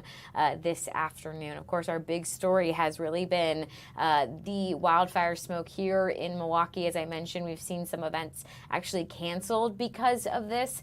If you were going to go to Rainbow Summer, which Marcus Performing Arts Center puts on, it's kind of 6 nights of free concerts. Unfortunately, they canceled last night due to the hazardous air quality right now, and they went ahead this morning and made the decision to cancel the remaining evenings of Rainbow Summer as well. But as we take a live look at American Family Field, some of you might think, hey, I got tickets tonight to go to AmFam as the Brewers return from the All-Star break. Get ready to take on the Miami Marlins. Is that game going to happen? Well, here's what we know so far. This is from American Family Field, the Brewers organization, putting out a statement for the air quality update. They say, as of now, we are preparing to play tonight's game against the Marlins as scheduled. We are in communication with Major League Baseball, and the league will ultimately determine the status of the game. The health of our fans, staff, and players is our highest priority. And with conditions subject to change, any official update will come later in the day. We will provide more information as it is made available. There will be an option for fans who prefer to exchange their tickets for tonight's game for another 2026 regular season home game. Fans can go to brewers.com/game updates for more information. I did just go to that website. There is no new update as of yet. So again, we continue to just wait and see if this game will happen or not. I will note when we last looked at AmFam, the roof was open. Now we can see the roof and all of the panels are closed. So maybe they're working right now to try and see if they can get the air that's left inside AmFam to be clear enough for the players and the fans and, of course, all of the staff to be safe if they attend this baseball game. If you're wondering what it looks like right now as far as air quality in Milwaukee, we're still in that hazardous category. The current air quality at 377. That is an improvement from yesterday where we were in the 600s. But again, I want you to focus on the color, which is still that kind of maroon. It is still hazardous. So while it might look a lot better and you might think it's a lot better, still not something you want to be breathing in for long periods of time when you are outside. As we talked to Dr. Moss just a little bit ago, he did encourage you to pull out the mask if you're going to spend any sort of time outside today. Definitely better to be safe than sorry. Of course, sometimes you might feel it immediately. Sometimes it might take a few days for you to get the impacts of breathing in that wildfire smoke. So if you thought, hey, I'm fine from yesterday, I didn't wear a mask, I'm not going to put one on today, you might still feel it later on today or tomorrow. So again, definitely something we just want you to be aware of as we continue to cover this big story, which is, of course, the wildfire smoke here in Milwaukee and really throughout the Midwest here as we take a live look in Detroit as well as in Chicago and in Minneapolis, really what it's looking like right now around the Midwest. Again, Detroit does not look good. That is what it looked like here yesterday. And I know they've been experiencing that wildfire smoke in Michigan for days now. So definitely continuing to think of everyone there as we ourselves in Chicago still in that kind of hazardous category as well. As we take a live look at Minneapolis, as a reminder, we will have a live update coming to you out of Minneapolis in just a few minutes. One more thing we're monitoring right now before I let you go and Maddie Stelk takes over. We are in intake court right now, waiting to hear and see really the appearance of Taranji Chapman, which if you remember, the Milwaukee County District Attorney's Office actually charged Taranji Chapman with felony misconduct in public office and misdemeanor misuse of GPS information. He's the Milwaukee police detective who was previously assigned to an internal investigation for another officer's misuse of the department's flock camera system. Now he's accused of doing that exact same thing himself, misusing the technology that is the kind of license plate reader system, that flock camera system. He's not here yet, but as you can see, our crew is in the courtroom and they are absolutely ready to bring us that intake hearing as soon as it begins. So we'll keep our eye on that. Again, we will also be keeping our eye from our sister station in Minneapolis, waiting to hear from them. So I think I'm actually going to leave up up, just a live look at the wildfire smoke while Maddie comes in. She will, sign into the computer, get us ready for the conversation we're going to have with our sister station in just a few minutes. So Maddie's got you from here. Thanks so much for joining me today.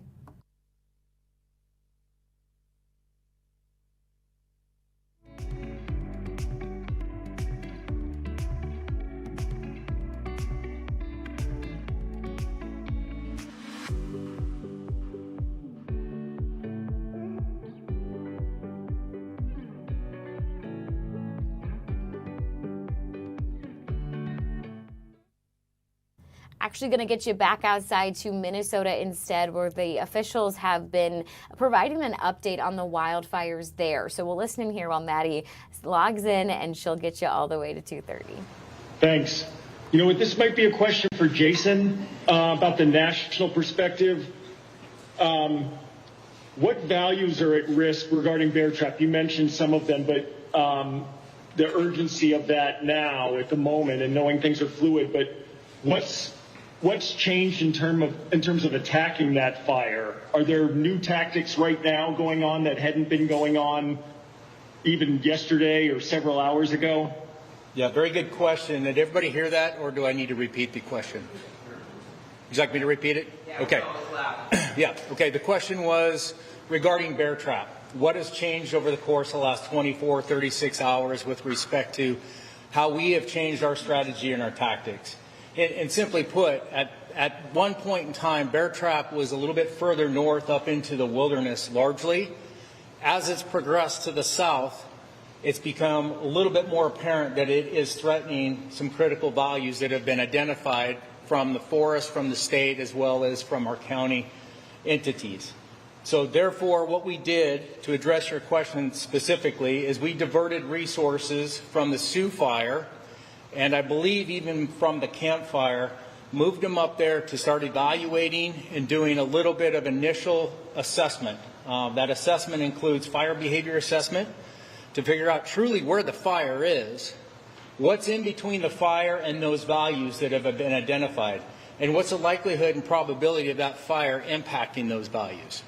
So to this point, and to my knowledge, as I'm speaking here with you all today, I don't know that we have taken any direct suppression action. I think largely what has been going on is just a little bit of an assessment and intelligence gathering so we can come up with a definitive strategic and tactical plan. Does that address your question, sir? Yeah, thanks, Jason. Could you be more specific about the elevated resources that could be? Could we be seeing bigger aircraft, more water, that kind of thing? Yeah, certainly. I think it's a little bit premature to speculate, but I could say that if Big Lake and Echo Trail were to come into play as in being directly impacted by the fire, you could reasonably see more aircraft going to that area to support the ground troops. I would also say that we have hotshot crews here as far as from Mississippi and New Mexico that are here. And I can assure you, if there's any need to do any kind of strategic firing or any kind of suppression action, those individuals would be the likely first resources called to that particular location. Thanks. You're quite welcome. Sorry to dominate this. One last question. Has Nemo, have you all ever, I know you've been here before for fires in the past on the forest, have you ever been here to this level? Another great question. So the question was, NEMO, or National Incident Management Organization, we've been to Minnesota before, as recently as last year. Jenkins Creek, I think, was our last fire, and then we had a smaller one in the Boundary Waters called Forest River. No, we have never seen anything like this. I'm sure some locals that have been here quite a while have seen events very similar to this, but this is unprecedented. I don't think I need to tell the locals here 104-degree temperatures and teen RH. It comes back to the weather, right? And it also comes back to the low snow impacts winter that you all experience. I don't think I need to tell you all that is unprecedented. That's the kind of stuff we see in Arizona in dry, arid climates, not up here in upstate Minnesota. So, no, NEMO has not seen anything like this that we're observing as we speak. Several questions here. Right now we're listening live as officials are giving an update in Minnesota on some of the wildfires burning up north. I want to take you back out to our tower cameras right here, just showing the different areas right now. I'm going to take you back out to that press conference because I realized that my mic is not on yet. So I'm going to put that on, and then we're going to get out to Corin Hoggard from our sister station in Minneapolis. Just give me 1 minute here.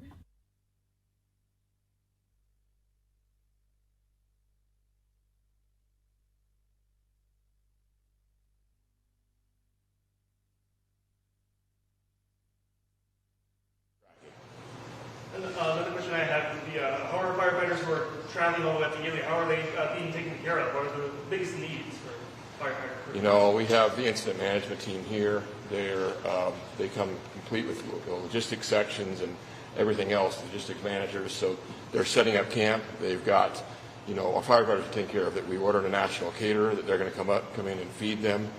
We make sure that they have, lodging, make sure that they have food, make sure they have the supplies that they need. Our firefighters are well taken care of. We had another camp over in Orr that's moving to Cook, also doing the same thing. It's a little bit smaller over there, but we're taking care of our firefighters. People don't have to worry about that. How do you like that for a tease? For real now this time, getting an update from Minnesota officials, fire officials, just talking about the update on the wildfires burning up north there in the state, saying that suppression has not gotten any better over the last few days. But one thing that has, thankfully, is the wildfire smoke in the air in Minneapolis, as well as in Milwaukee. We are seeing things starting to clear up there. I know at one point Minneapolis had the worst air quality in the world yesterday. I'm joined now by Corin Hoggard from our sister station there. And Corin, luckily things aren't as bad today. No, yesterday you kind of had to chew your air before you breathed it. Today, not so bad at all. If you look there, pretty blue skies at the moment. I ran 6 miles this morning, didn't feel a thing. 6 miles? I've been putting marathon training. What do you got to do? Do it. Something slight. Very nice. Yeah, because I've been concerned, honestly. Usually I don't run 6 miles, but I go for walks sometimes, and I've been putting that off. But I mean, if you're running 6 miles, then seems like we should be clear. Are you not having any respiratory things? It seems pretty clear where you're at right now. Yeah, no. Today we're in a moderate range for air quality index. It was really just about a 24-hour period starting kind of late afternoon Wednesday and going into the afternoon yesterday. In fact, our air quality index readings yesterday were often in the 300s, which is about twice as bad as it was on the worst day in 2025 a year ago. And, like I said, it did feel like you had to chew your air. And we were out and about, I was masked up and we were staying in the car mainly, but we were driving around. We did see a few people who were either brave or stupid, and they were out running or biking or walking or whatever, but it was few and far between. The foot traffic around the entire Minneapolis-St. Paul metro area was very minimal until late afternoon. And that's really when we started seeing the air quality index really starting to go down. I could actually look from across the Mississippi River and I could see blue skies up in the air, and I could see, downtown Minneapolis, all the skyscrapers suddenly appeared as if, a fog had lifted. So you went to bed last night, probably not so great conditions, but then by the morning, you would say, is when you saw that significant change. Yeah, I mean, it really started it in the late afternoon. I took my dog for a walk before I went to bed last night, and things were clearing up. I'd say I did check, I'm kind of a nerd like this, but I check the air quality index before I go out most of the time in a situation like that. And at about 9:45 p.m. when we took the dog out, the air quality index had dropped down to about 100.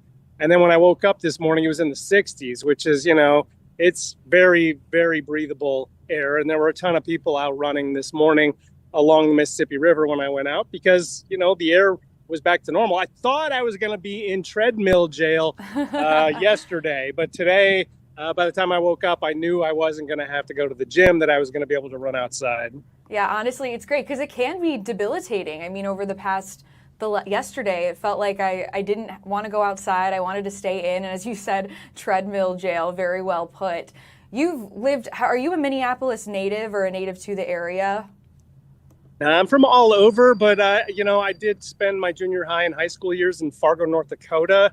And I can say, I've talked to a lot of the folks who have been here their entire lives. This is not like something that they've seen before. I covered wildfires in Central California for 17 years. And so I kind of got used to it. Wildfires and the smoke that it brought into the Fresno, California area were just something you dealt with every summer. And around here, growing up in Fargo, didn't happen. The folks I talked to around here who've been here forever, this is not something that they're used to. But, 3 out of the last 4 years, I'd say, we've had at least a day or two where suddenly like smoke is all you can breathe. Sure. And it's abnormal. When you were talking to people yesterday, I know you were saying that you were seeing them out and about, not really masking up. What other reactions did they have to seeing the smoke? And did you ask them why they were outside? Yeah, so we also talked to a doctor, and I just want to make it clear that, he said that different people respond in different ways. And so a couple of the folks we did talk to out there said this just doesn't impact them. And I'm not sure how that's true, but it's clear, like even the doctors will tell you that some people feel it a lot less than others. And, the guys that we talked to were like, I'm really not even noticing it. I know that other people feel it, but it's not bothering me. And so I'm just going to keep on doing what I do. Whereas, if you're somebody who has lung issues already, if you're somebody who suffers from asthma or COPD or anything like that, you step outside yesterday and, you're going to land in the hospital. And the doctor did tell us their ERs were filling up with people who were feeling the effects of breathing that smoke all day. Wow. Yeah. I know we've been checking in closely with our meteorologists, talking about how this might not be the end in sight. Are you worried about going back into treadmill jail? I have to ask. Yeah. I mean, of course, we were just on your air watching the press conference about the wildfires up there in far northeast Minnesota. And all it takes is for the wind to shift. And, that same smoke hasn't really gone away. It's going to come back down here if the wind shifts. On Wednesday, they were talking about that may not go away until it starts snowing. And so, as somebody training for a marathon, it is something that I have to kind of keep my eye on every day. And, folks, again, if they have lung issues, that's something that they better watch out for as well. Yeah, absolutely. Taking the advice of doctors. We've talked to several as well here on the Wisconsin Live Desk. I feel like all of us in the Midwest really trauma bonded yesterday with all the smoke in the air, but it looks like clear skies behind you, so hope you get to get out and enjoy it more. Oh my gosh, beautiful. Great. Yeah, it's nice and blue today. Yes, and so glad you got your 6-mile run in. I'm very impressed by that. When's the marathon? It's in October, so we'll see. The last couple of years, it's been nearly 90 degrees, so hopefully we'll cool off as well. Oh gosh, yeah, cool off and no more smoke, hopefully, for that. Corin, thanks so much for joining us here on the Live Desk. You got it. All right, we're going to take a quick break, but again, we just heard from officials in Minnesota about those wildfires and saying that the suppression efforts haven't really gotten much better since they last checked in on it a couple of days ago. And we also just heard from Corin Hogger joining us there from our sister station, just kind of talking about, you saw for yourself, the air looked so much better compared to what we saw yesterday. Even looking right now at our quad box showing all of the different areas. We put Detroit, Chicago, Minneapolis, and Milwaukee. Chicago and Detroit still seem pretty hazy, but you can see those clear skies that Corin was showing us there on Zoom, that things have really, really cleared up there. But again, just because the smoke is clearing out doesn't mean that we're in the clear yet. I know we just got that update saying that the wildfires are still burning there. So we're hoping to keep track on this, but hopefully the end is sort of in sight here, at least for a little bit. It looks like we should be good to go for at least a few days this weekend before the haze starts to come back. We're going to take a quick break on the Wisconsin Live Desk. We'll be right back in 2 minutes. Stay with us.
Live Desk.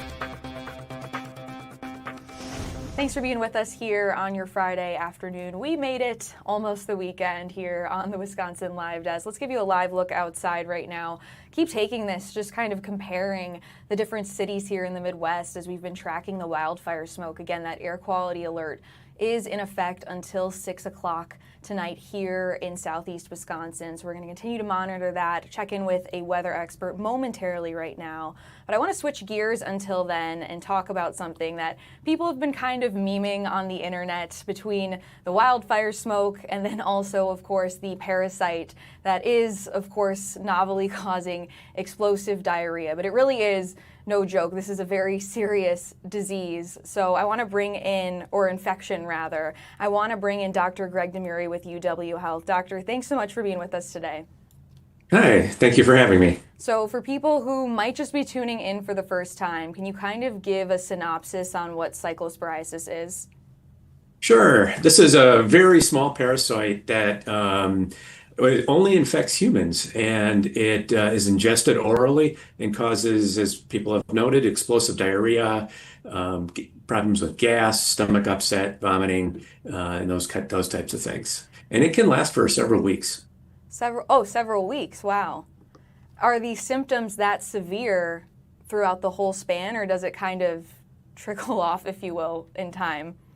It does trickle off. It's very variable from person to person. Some people only have a couple days, but other people have had, 4 to 6 weeks of diarrhea with this. Oh my goodness. Yeah, and we know that we got an update from the Wisconsin Department of Health Services yesterday, just kind of talking about cases, saying that we were originally reporting 43 cases on July 13th and 35 cases on July 7th, and now up to 61 cases. Can you kind of talk about why we may be seeing this increase? Well, part of it's awareness now, so providers are aware of the disease and they're starting to test for it more. I think what we're seeing and what is reported is probably going to be the tip of the iceberg. Of course, a lot of people have diarrhea for a day or two and probably not seek healthcare, so there's probably a lot more than what we think is out there right now. And we do know, at least reportedly, there is one person who was hospitalized in Wisconsin. For someone who might contract this parasite, who might be watching now, at what point does it reach where they need to go to the hospital? One of the most important things is being able to keep down fluids. So if a person is dehydrated, feeling dizzy, can't get up, out of bed, those would be signs of dehydration, and they should seek healthcare attention immediately. Let's talk a little bit about symptoms here, because of course we know explosive diarrhea is one of the big ones. What are some other things that people might experience or signs that could indicate that they do have the parasite?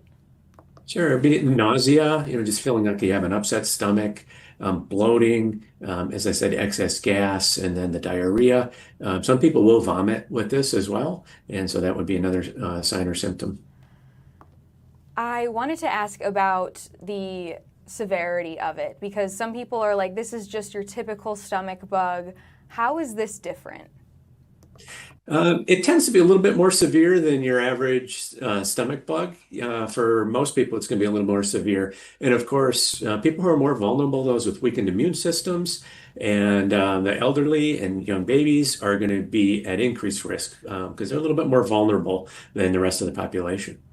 If somebody is experiencing the symptoms right now or may think that they have cyclosporiasis, what would you recommend that they do right now?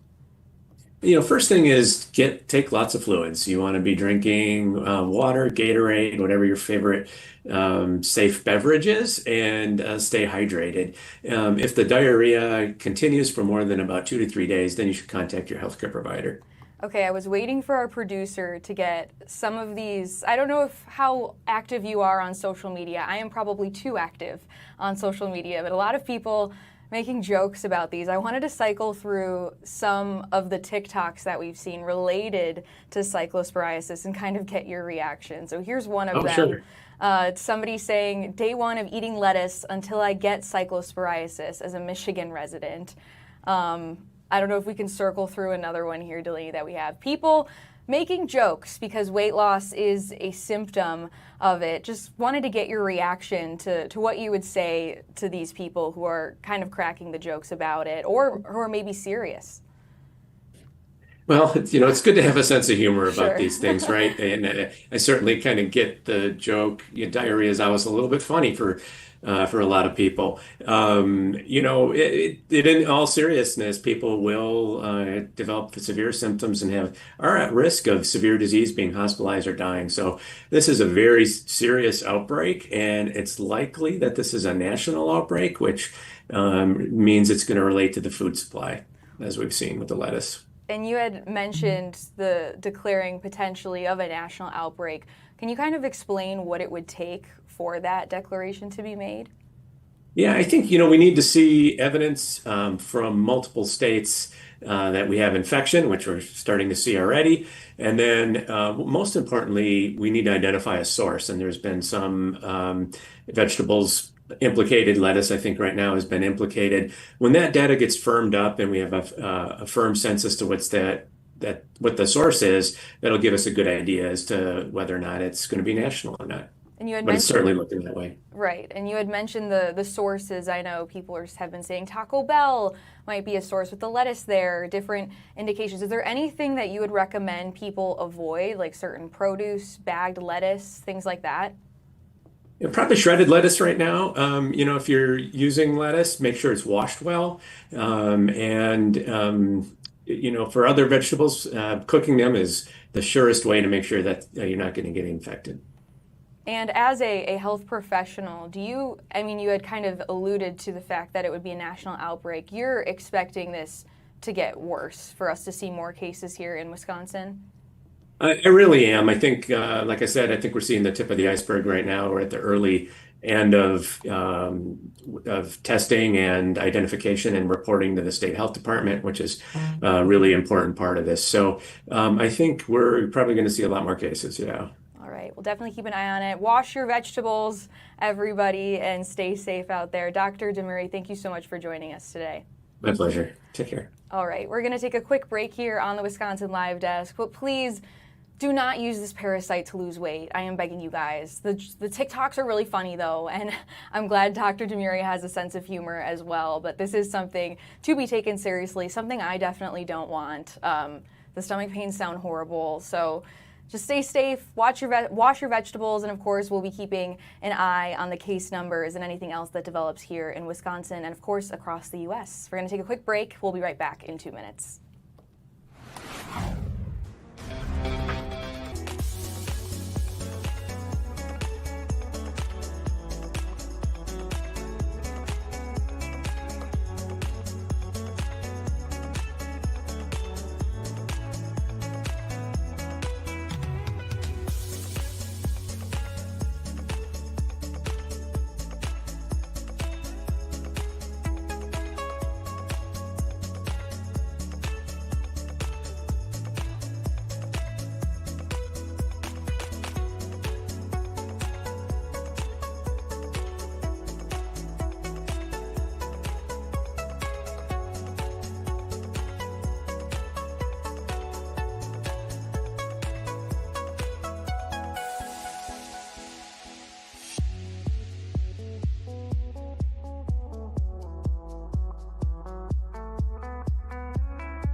Welcome back to the Wisconsin Live Desk, approaching the bottom of the 1 o'clock hour. Let's give you a live look at our tower cameras just throughout the Midwest here. Detroit, still looking pretty hazy. Chicago, not too great either. Minneapolis seems to be in the lead right now for the clearest of skies, the only one where we can see a little bit of blue there, but also Milwaukee is on the come up as well. The air quality alert is expected to expire for us here at 6 o'clock. But crazy to see Minneapolis with blue skies when just yesterday at one point they had one of the worst air quality indexes in the world, which is pretty wild. And even though that the smoke is clearing in Minneapolis, the wildfires are still burning out there. I want to take you out now to where state officials in Minneapolis are speaking right now about the efforts to combat these wildfires. This fire is affecting not only Ely, but it's affecting the North Shore and Gunflint and Grand Marais and all of this area of northern Minnesota, northeastern Minnesota, where the fire is having an impact. We're here today because we want to make sure that the Forest Service has every resource that it needs in order to do its very best job of fighting this fire. We're also here today to support the hundreds of small businesses, not only the outfitters, but the restaurants and all of the business that make their living, particularly in this time of the year. This is the sweet spot for these communities in terms of outdoor recreation and tourism. So I want everyone, if you're hearing this, to follow the example of a family that I heard about today, all the way from Indiana.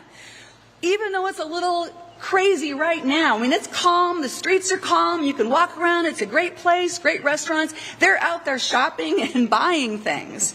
And that is what this community and the businesses here need more than anything else. Don't forget about them. Keep on spending your money as you have it to support the local businesses here, because this is going to be a bit of a long haul, I think, and we're going to be with Ely and northeastern Minnesota every step of the way. So thank you very much, and I'm happy to be here today with Representative Stauber.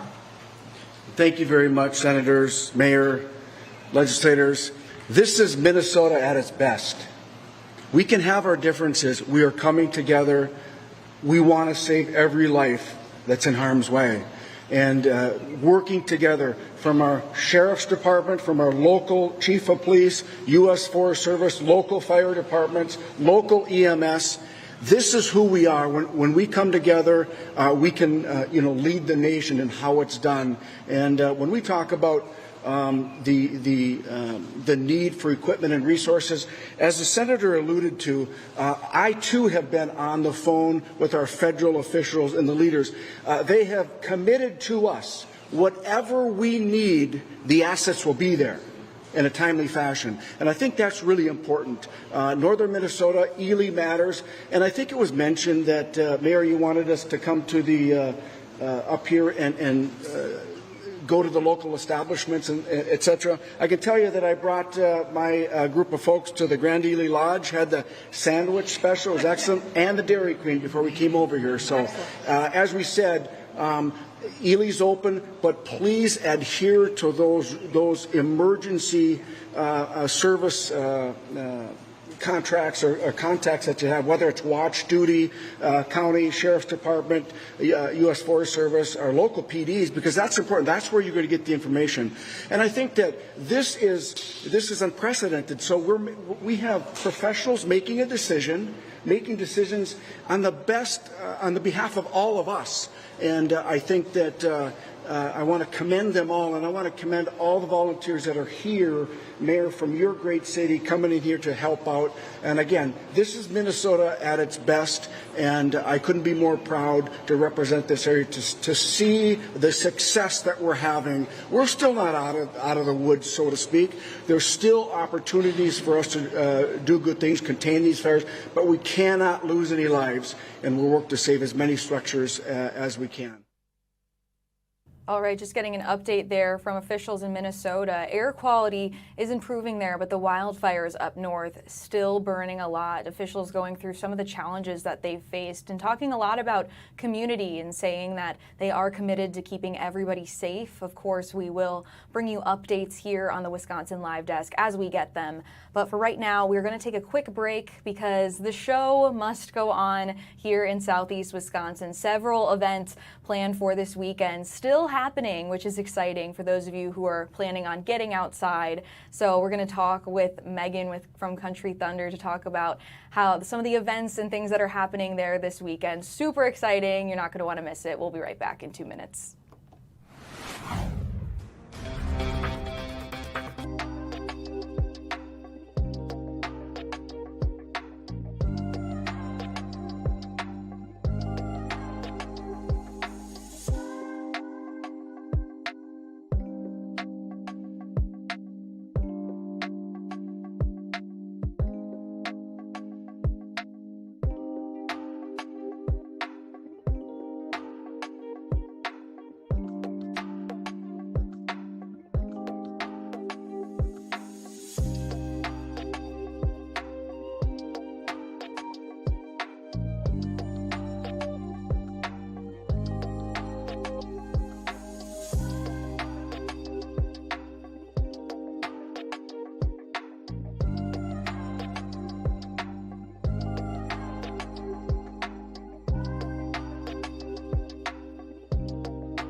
This is the Wisconsin Live Desk.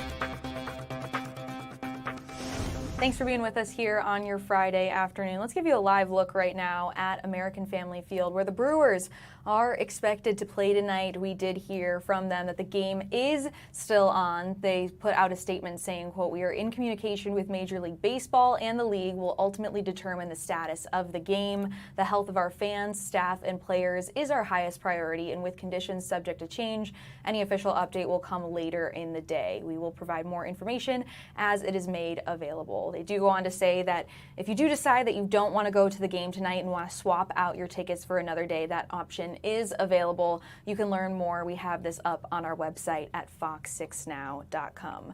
But a lot of exciting things happening this weekend. Brewers are playing at home, and also, if you want to make your way down to Twin Lakes, Country Thunder is happening. I know we talked with them yesterday, just kind of talking about the concerns maybe with the wildfire smoke, but the show was able to go on yesterday and will continue into this weekend. I want to bring in Megan Benoit with Country Thunder. Megan, thanks for being with us again. Thanks for having me again. So I want to talk about the statement that you guys just put out really quick. Looks like you guys are keeping everybody in the loop, but things are good to go for today, right? Yes, we're actually seeing some blue sky out here in Twin Lakes today, which is really exciting. The show did continue yesterday despite some of the smoke, and we didn't have too many issues with that. So conditions are clearing up even more, and we're excited to continue all weekend. I know blue skies, I feel like so much needed here. Yeah. I feel like from what we've been seeing. So that's great to hear. Kind of talk about the headliners. I know, who was it last night? Was it Gavin Adcock was last night? And then a lot of more exciting ones coming up this weekend. Yeah, Gavin Adcock was the perfect way to kickstart this weekend. We actually had him in an earlier slot last year, and when we saw him, we thought this guy's going to be a headliner. And he made that come true, and he was fantastic last night. We've got the Red Clay Strays tonight, so ACM CMA Group of the Year, Riley Green on Saturday, and then closing it off with Keith Urban, who I think is just the perfect finale for this weekend. talk about a lineup. I'm a huge country fan, and those are some great gets. I mean, especially I saw Riley Green last year at Summerfest. He's fantastic. And I know beyond the headliners, too, there's some exciting things that you have going on, including a pro bull riding event, which is new this year, I believe, right? Yeah, we started that today, actually. We had our first event. It was at noon, and it did so well. The crowd seemed to love it. I think it's already safe to call it a success. It was definitely a highlight of the day, and something that will continue tomorrow and Sunday. So really fun addition to the show. Great value. You know, the ticket value has always been there, but when we add something like pro bull riding with your admission, it just makes sense, and it's just a great way to kickstart the day with some adrenaline. Yeah, I've had my fair share of rides on the mechanical bull at Red Rock Saloon in downtown Milwaukee, so maybe that was like my intro to actually, you know, taking part and watching and everything, but that's super exciting there. For people who might be last minute, like myself, are tickets still available? Is it sold out, or where can people go to get them? So we do have tickets available. We've got full weekend packages too, which still, even after we've completed a day, there's the best value if you wanted to come today, tomorrow, and Sunday. We do also have single day tickets if there's only one day that you can make it. You can get all the ticket information at countrythunder.com, and then you can actually save up to $75 at participating Walgreens and Menards locations still. All right, great to know for people watching, and great that the show is continuing on. I feel like we had the haze to begin, but blue skies metaphorically and in real life. So that's great to hear that Country Thunder can continue. Megan, thanks so much for joining us here on the live desk. Thank you. All right. I said this yesterday too. Country Thunder was so much fun when I was younger. I would go up all the time from Illinois. That's where I'm from. But super exciting stuff there. And what a great lineup. And I'm not just saying that. Like, Red Clay Strays are amazing. Keith Urban, classic. And then also Riley Green, so great too. So great gets for them there, and so great that they can continue on into this weekend after we did see some of that smoke, which is hopefully clearing out in time for some of the big events. We're going to take a quick break here on the Wisconsin Live Desk. We'll be right back.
This is the Wisconsin Live Desk.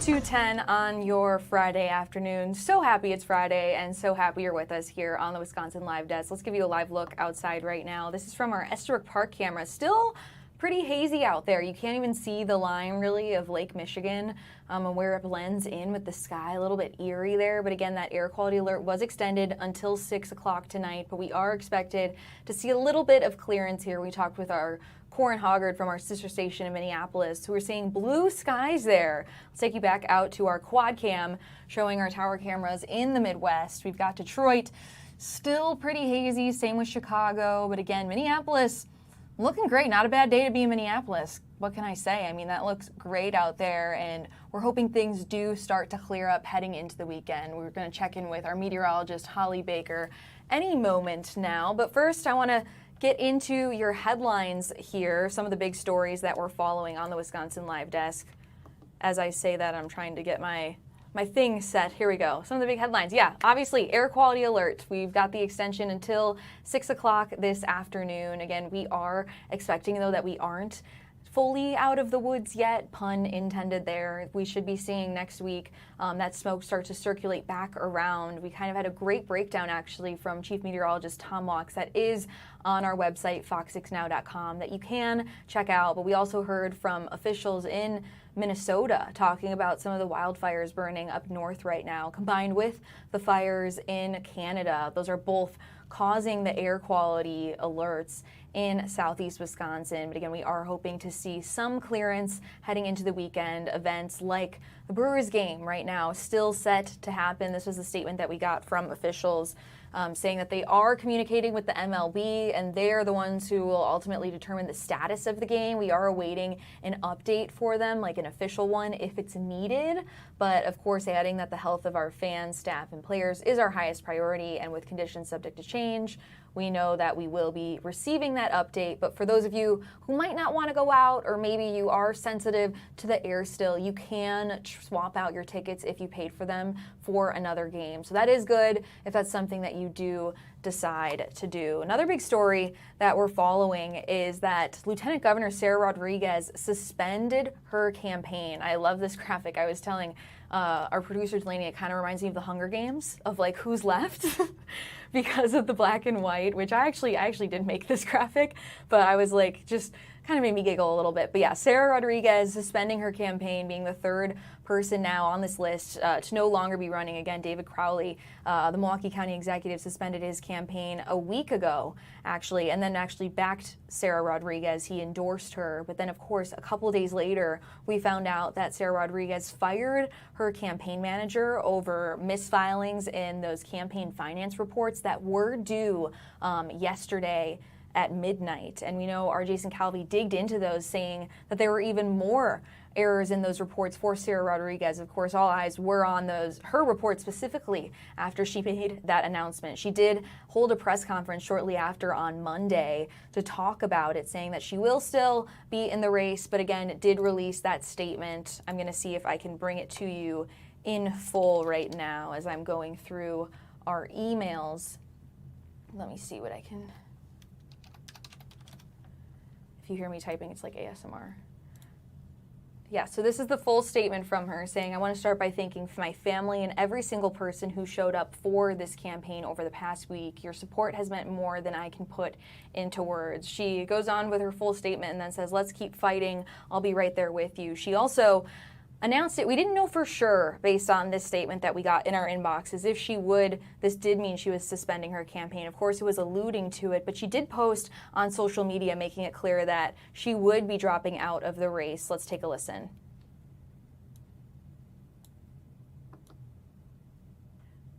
I want to start by thanking my family and every single person who showed up for this campaign over the past week.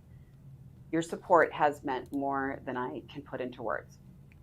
As we have continued to dig into our financial reports, it has become clear that there are issues that would be an ongoing distraction, not just for this campaign, but for the primary and for Wisconsin. This race is too important to let that happen. I am deeply hurt and betrayed by what happened. As I said on Monday, part of being a leader is taking swift action, doing the right thing, and being as honest as possible when there's a problem. I got into this race because I wanted what was best for Wisconsin, and that hasn't changed. And because I believe that, I cannot, in good conscience, allow these questions to become a cloud over an election that Democrats need to win. Wisconsin deserves better than that. This was never just about any one race or any one candidate. This is about protecting Wisconsin from a legislature hell-bent on putting corporations over schools and insurance companies over patients. It's about showing the rest of the country that we can win here, govern here, and fight for the middle class, and that Wisconsin will lead the way. To everyone who showed up, knocked doors, made calls, and believed in what we were building, please don't stop. Wisconsin has always been a place of resilience where everyday citizens show up and accomplish extraordinary things. Better days are ahead because of people like you. Let's keep fighting. I'll be right there with you. All right, so in the end there, kind of echoing what she said there in the statement that she released to us, the media here, and then shortly after posting that video statement, making it clear that she would be officially dropping out of the race. But again, there are 4 people left who are still in it: Mandela Barnes, Joel Brennan, Francesca Hong, and Kelda Roys. The primary is August 11th.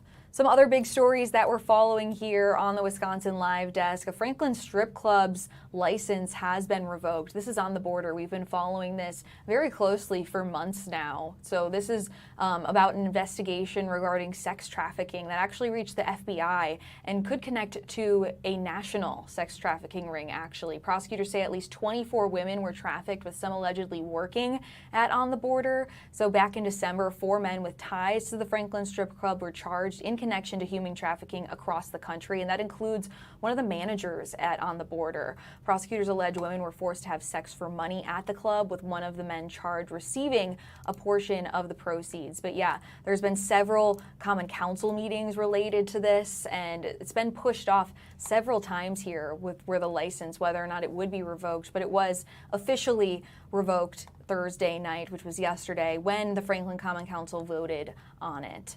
We're going to take a quick break here on the Wisconsin Live Desk, but we're going to be right back in 2 minutes. Stay with us.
Wisconsin Live Desk. TGIF, everybody. Welcome back to the Wisconsin Live Desk. I'm your host, Maddie Stelk. I'll be with you for about the next 10 minutes or so. Let's give you a live look at Nomad World Pub in downtown Milwaukee. Oh my gosh! This is, I think, the quietest emptiest we've ever seen it in the past few weeks. But there are no FIFA matches today, and we are awaiting the championship, the finals, if you will. I guess that's the proper terms. That will be right here on Fox 6 on Sunday. It is Spain versus Argentina. What a match. Messi coming back to play. I know people were concerned during their match against England that it could be his last game ever, but no, he does get to come back and play for Argentina fans coming up on Sunday. Again, that does start at 2 o'clock right here on Fox 6. So be sure to tune in there. And then also to get out there, go to some watch parties, enjoy the weekend. It's going to be a good one. We do know that we are monitoring the air quality. That alert is expected to expire by 6 o'clock tonight. Of course, if that does get extended, we will bring you those updates. Let's take a look at your 6-day planner here. Just looking at tomorrow and Sunday. Looking like the sun will be good Sunday, especially for those World Cup matches. Of course, we do have chance to see some isolated thunderstorms heading into tonight and then also potentially on Monday, but not too shabby of a forecast. And also we are cooling down a bit, which is a relief for some of you who might have been waiting to get out of the extreme heat. But what a crazy week, you guys. We started off super hot with a heat advisory, multiple days, and then dealing with this wildfire smoke that we've been seeing. I want to give you a live look at our cameras right here. I love this box, you guys, because I think it's just great to kind of compare where different cities are at right now. So Detroit, still really hazy. Same with Chicago. Minneapolis. Now I understand why Corin Hoggard was able to run 6 miles today. He's a reporter from our sister station out there saying that he ran 6 miles today in the wake of a marathon that he has coming up in October, which to me, I was so shocked because I feel like this morning I could still feel that smoke, but you could just see what a world of a difference it is there in Minneapolis. And it's crazy that they had the worst air quality in the world yesterday at one point, and now they are seeing some blue skies. We are hoping that things are going to clear up here in southeast Wisconsin. Taking a look at one of our graphics here, talking about where Milwaukee is at. So we are still in that hazardous zone. Other areas seem to be doing a little bit better in the very unhealthy category. I love how that's like better, as if it's very unhealthy. But again, we are expecting for some of that smoke to clear out for just a bit here. Hopefully some of you can go outside and enjoy your weekend and stay safe. We're also monitoring President Trump, who is headed to a reception for FIFA in New York City right now. Of course, we just missed him heading in off of Air Force One and then going into a helicopter on the way to that reception. And we'll see if he is expected to speak, so we can bring that to you right here on the Wisconsin Live Desk. Another thing we're monitoring right now, this is a live look at a press conference that's expected to happen any moment now. Health Secretary RFK Jr. expected to speak now about orange juice. There was a specific word, Delaney, that you said to me about the orange juice. Pasteurized orange juice. Expected to speak about that. I asked Delaney if this would affect my mimosa.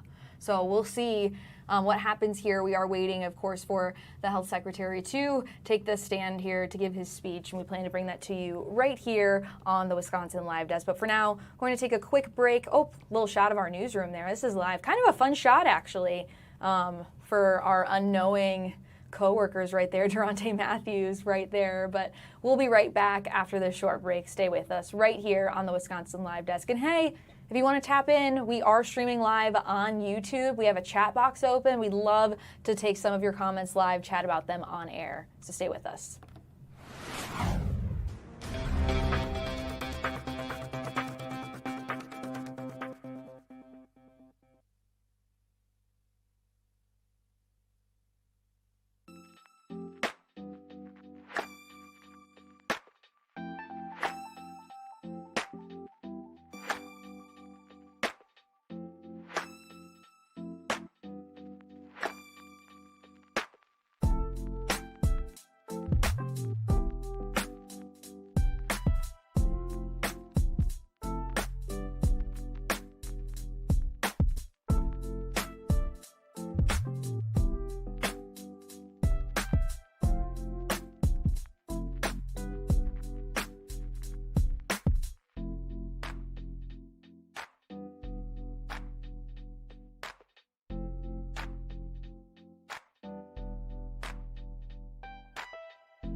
Happy Friday. Thanks for being with us here on the Wisconsin Live Desk. You got me for a few more minutes. I actually see Sam Kramer standing by right now. I want to take you. This is pretty cool.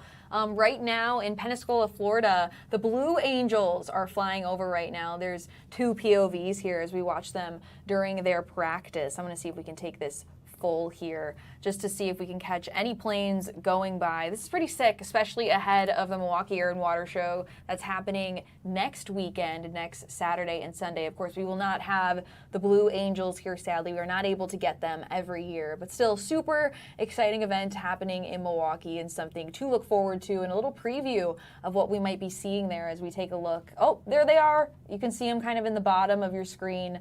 All flying in here. I wonder if we can bring up any audio.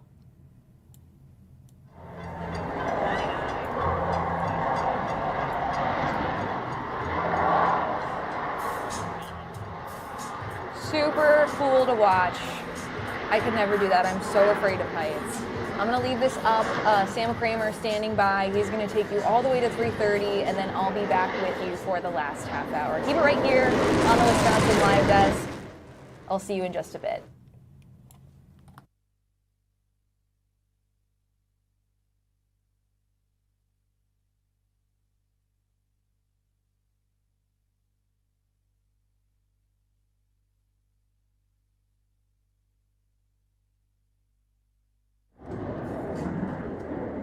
In front of the crowd to the left, the Diamond is rolling out to demonstrate the awesome power of these General Electric F4.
Based here in Pensacola, Florida. Completed an intensive winter training at Period Naval Air Facility El Centro, California. The beautiful weather of the Imperial Valley provided us with the optimum conditions to fly each of the demonstration pods on the 120 training sorties necessary prior to our first public demonstration. Our show season began on the 14th of March and runs through early November. The Blue Angels will perform 65 flight demonstrations while visiting 32 cities throughout the United States. The next portion of our flight demonstration will showcase all 5 aircraft flying together in formation. The Blue Angel Delta has been our signature 6-plane formation since 1958. Behind the crowd to the right, the 2 solo pilots have joined the Diamond to form the Blue Angel Delta. From the right, at 400 miles per hour, the Delta roll. All 4 wingmen maintaining position as they roll 360 degrees over center point.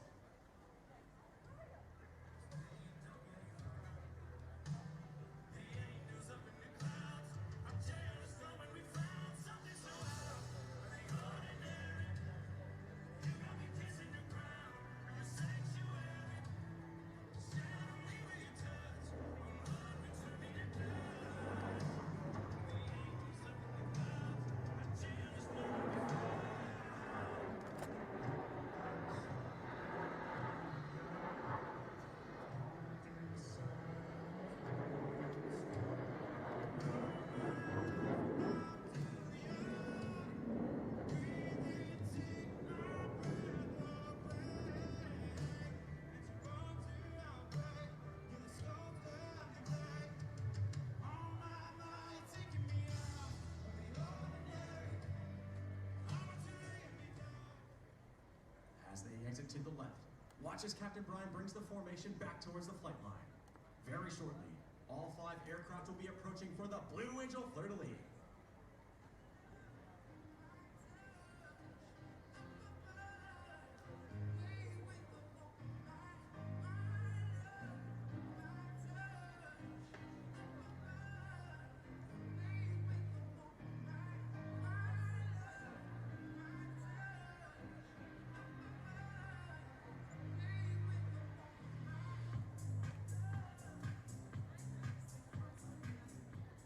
In an aerial salute to our forward deployed forces, all 5 aircraft will separate, perform 360-degree rolls, and the 3 Diamond pilots will rendezvous through a looping maneuver. From the left, at 450 miles per hour, the Blue Angel fleur-de-lis. Let's listen in.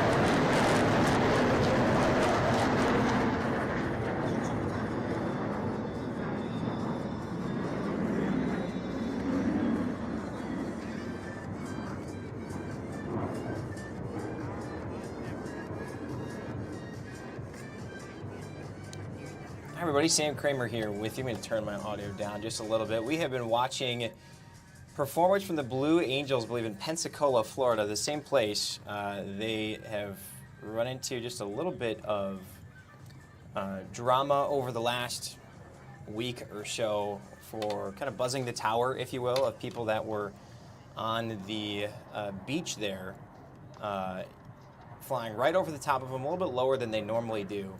And just really kind of causing havoc as they came over the top, sending umbrellas into the air, sending sand up into the air. But today looks like a much better, perhaps a safer for everybody performance down there in Pensacola, Florida. Sam Kramer with you here on the Wisconsin Live Desk for the next hour or so. Again, we've extended this all the way up to 4. So the streaming host, Maddie Stelk, you just heard, hung out with, will take over at 3:30. The big story that we are following today is political, and beyond the smoke and the air quality advisory, which has been a story all week, this has been kind of 1 and 2, the big stories. You see it there. Lieutenant Governor Sarah Rodriguez has dropped out of the race. About 3 weeks or so to the Democratic gubernatorial primary, where this field thins again. And it's just been a really interesting week for her and for her campaign. And for more on that, I want to bring in Jason Calvi, our political reporter. Jason, let me just pull up your mic here. There we go. Can you hear me okay? I can hear you just fine. I thought maybe we were going to talk about the Blue Angels. Oh, do you want to talk about the Blue Angels real quick? Because I know you have some family members. Well, my brother does fly the F-18 Super Hornet, but he was not in the Blue Angels. He actually did do the air show circuit as a Navy aviator flying the F-35. Okay. But I don't know if we can pull up that video still of the Blue Angels. We can do whatever you want. Pensacola, right? This is Pensacola? Yeah. Wow. Very cool show. I mean, they're like inches away from each other flying over Pensacola right there. But great video today, Sam, on the Wisconsin Live Desk. And it's really cool to see. I worked in Colorado Springs before I came back home, and with the Air Force Academy there and a couple of bases, you get so used to these aircraft just buzzing overhead. The Thunderbirds too as well. So it's really cool. You understand why there's so many people out there looking at this. Oh yeah, and the funny thing about it is the camera has no clue where to go next, because it's like I don't. And when you go, when they've done a couple of these. Oh, here we go. I got another one. Yeah. Oh, cool. Wow. They've done a couple of the Milwaukee air shows in recent years, and it's incredible because it's the same thing when you're on the ground there watching and you don't know where they're coming, and they kind of come from left and right and behind and front. You don't know where they're coming, but they just speed past you. It's incredible. Yeah, and all these people just hanging out with their drinks and their sunscreen and whatnot. So okay. So the story of the day, we were starting to talk about politics. Yes. And big news in the world of politics today is Sarah Rodriguez, the lieutenant governor, dropping out of the race for governor. But I think the biggest part of the story is potentially what's on the horizon next. And there is several sources that are telling me that Milwaukee County Executive David Crowley is very seriously considering jumping back into this race. He suspended his campaign, got out of the race last Wednesday, and then last week, he endorsed Sarah Rodriguez. Yep. But then, as we'll get into in a second, there was all of these financial problems for the Rodriguez campaign and her January filings with the state, showing duplicate entries, showing that she had hundreds of thousands of dollars in the bank that weren't actually there because they had bogus numbers in the reports. And after that came to light on Sunday and mostly on Monday, that is when there was a lot of questions about whether David Crowley should get back into this race. And I know midweek, several sources told me the Crowley campaign, David Crowley himself, were talking about this, having serious conversations about getting back in the race. And in the middle of the week, Crowley decided against getting back in the race. But now sources are telling me, now that Rodriguez is out, the person that Crowley endorsed, now the discussions are continuing, and he's very seriously considering jumping back into that race for governor. People might be asking, is that possible? Yes, it is possible. Mm-hmm. There's 7 names on the ballot. I don't know if Maddie's able to bring up the graphic that she created today, but it will show us all 7 of the candidates who will be on the primary ballot for Democrats. So if you're a Democrat, you will have your choice of these 7 people. The 4 on the top of your screen in color are the 4 that are technically still in the race. The 3 at the bottom of your screen have officially gotten out or suspended their campaigns, but they're all still on your ballot. The ballots are already out, Sam, and in fact, if you requested an absentee ballot before June, you were mailed. The clerks of all of the municipalities across Wisconsin would have sent out those absentee ballots in June. So here we are now 3.5 weeks before primary day, when all those absentee ballots and all those in-person ballots will be counted. And there's a major shakeup, and the big question right now is, will Governor Evers decide to endorse David Crowley? And that is a very serious possibility that I'm hearing from sources, that the governor could indeed back Crowley, and that would mean Crowley getting back into this race for Wisconsin governor on the Democratic side. You would have to. And certainly you would imagine that folks in the governor's office would say, okay, if we do this, you will get back in, get your name back into the hat, so to speak, because of the optics. And that's what I want to talk to you about next. I can remember us talking to voters if it was the last U.S. Senate election, where it was Mandela Barnes versus Ron Johnson. Mm-hmm. And what happened on the Democratic side is that the party essentially did the primary on its own. Yeah. There were a number of candidates that dropped out and yielded the floor to Mandela. So even though he did win that primary, okay, well, all those people maybe would have gone and voted their different ways. Is that a concern this time around? Because as I look at it, we're, what, 3.5 weeks-ish? Yeah, 3.5 weeks. Yeah, it'll be August 11th. So this past Tuesday was 4 weeks. So now we're 3.5 weeks away from primary day. So I say that to say, have Democrats learned anything from that? Because don't they want to see which candidate the people pick and then coalesce behind them versus these kind of tough decisions? And then I also wonder, kind of two-part question, did Sarah Rodriguez have any other choice here? I think it was very, very unlikely for this campaign to succeed after the major problems with her January filings. And then those problems were not rectified, because then she filed the next so you file the filings in January. The next filing is due July 15th, which was Wednesday. And that report to the state also had mistakes. I'll give you a couple examples, Sam, of what we found in those reports.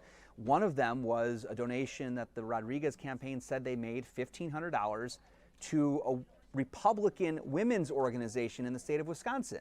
Why is the lieutenant governor on the Democratic side making a donation to Republican women?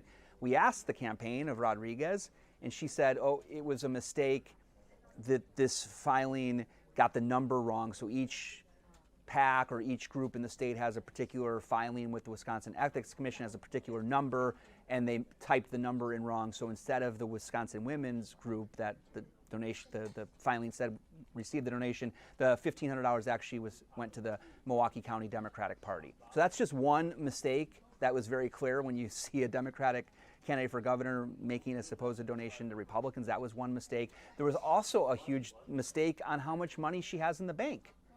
One filing on Wednesday said about more than $30,000, and another filing the same day on Wednesday said more than $600,000. So was it $30,000 or was it $600,000? That's a huge difference. And you think about it, and just in the use the numbers that fit in your family's budget. Okay, if you are off by that much money, you know the trouble it's going to cause at home. So I can understand if voters are watching this saying, okay, well, if you can't manage this on the campaign side, how can we trust you with our tax dollars? This is money that you have raised, so you have to go back and kind of explain, kind of face the music, so to speak, with your donors. But when it's tax dollars and when it's projects that affect people's lives, less a campaign, I don't know how you recover from it. And as I watched that press conference on Monday, I think about all the people behind her. Did you look at their facial expressions? I did. Yeah. They were not happy to be there. They were glum. The writing was on the wall, and I think about, well, why do that? I understand a lot of this is image, it's optics, it's grandstanding to an extent, but I just wonder if, again, why trot out those people? Why to kind of make this last-ditch effort? Right. Knowing that the numbers are coming and knowing that there's more trouble in those reports. I think, what she said was they had these analysts, these compliance experts, legal experts, financial experts, looking over the reports over the weekend, so they had some time to get them ready for the filing on Wednesday, but Wednesday still had problems and issues. And so at the end of the day, that Monday news conference, Sam, where she had those supporters behind her that looked almost like they had the looks of people at a campaign, the election watch party that becomes a concession speech. That's kind of the feel that this had. I think what she was attempting to do with that Monday news conference was to show that she was admitting that there was a big mistake here and that she was taking action to rectify it. But the big question was, these campaign finance problems were from January. Here we are in July. We're 6 months later. Why wasn't this rectified in the 6 months since those filings were filed? It's a great question, and one certainly we hope to get answers to at least eventually.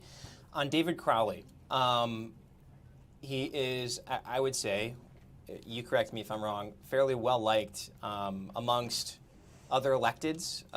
Those that know him seem to appreciate him. Certainly, perhaps people in the suburbs may have different opinions. How viable is it for a candidate who just dropped out to say, you know what, I'm changing my mind and I'm going back in here? I think it's definitely still possible. I think the jury is out on whether there can be such a late re-entrance back in.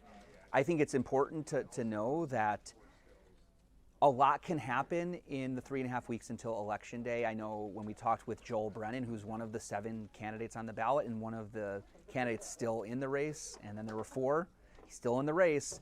And Joel Brennan says, he hearkened back to one of the Wisconsin senators who was dead last in the polls and ended up winning the election, winning the primary and then winning the election. That's the senator that many people watching will know, Senator Russ Feingold. So they bring that up as a test case to say, hey, there can be a late swing in popularity and somebody can win the primary in the last 3.5 to 4 weeks here that we have left in this election or this primary. So they're looking at that. I think with the Crowley folks, the fact that the governor of Wisconsin has not endorsed, and let's harken back to when he decided not to run for a 3rd term, when he decided not to seek re-election. What he said at that time was, when we asked him, are you going to endorse in this race?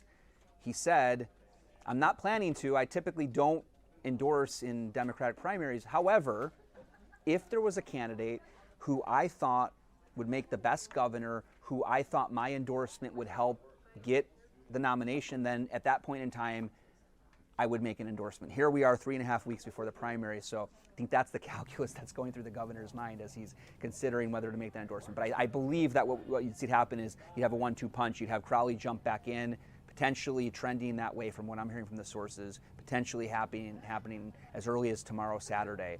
And then, 1-2 punch, him getting back in, the governor endorsing if that were to happen. But I think at least the last check-in with the people that have really good knowledge of Crowley's thinking is that it's trending that way, but still haven't firmly made that commitment to jump back in yet. And it is changing by the hours. They're changing by the minute, I think. I think the governor's making an international trip as well, so that could complicate this. Sure. I think it would probably be a virtual announcement, potentially as early as tomorrow.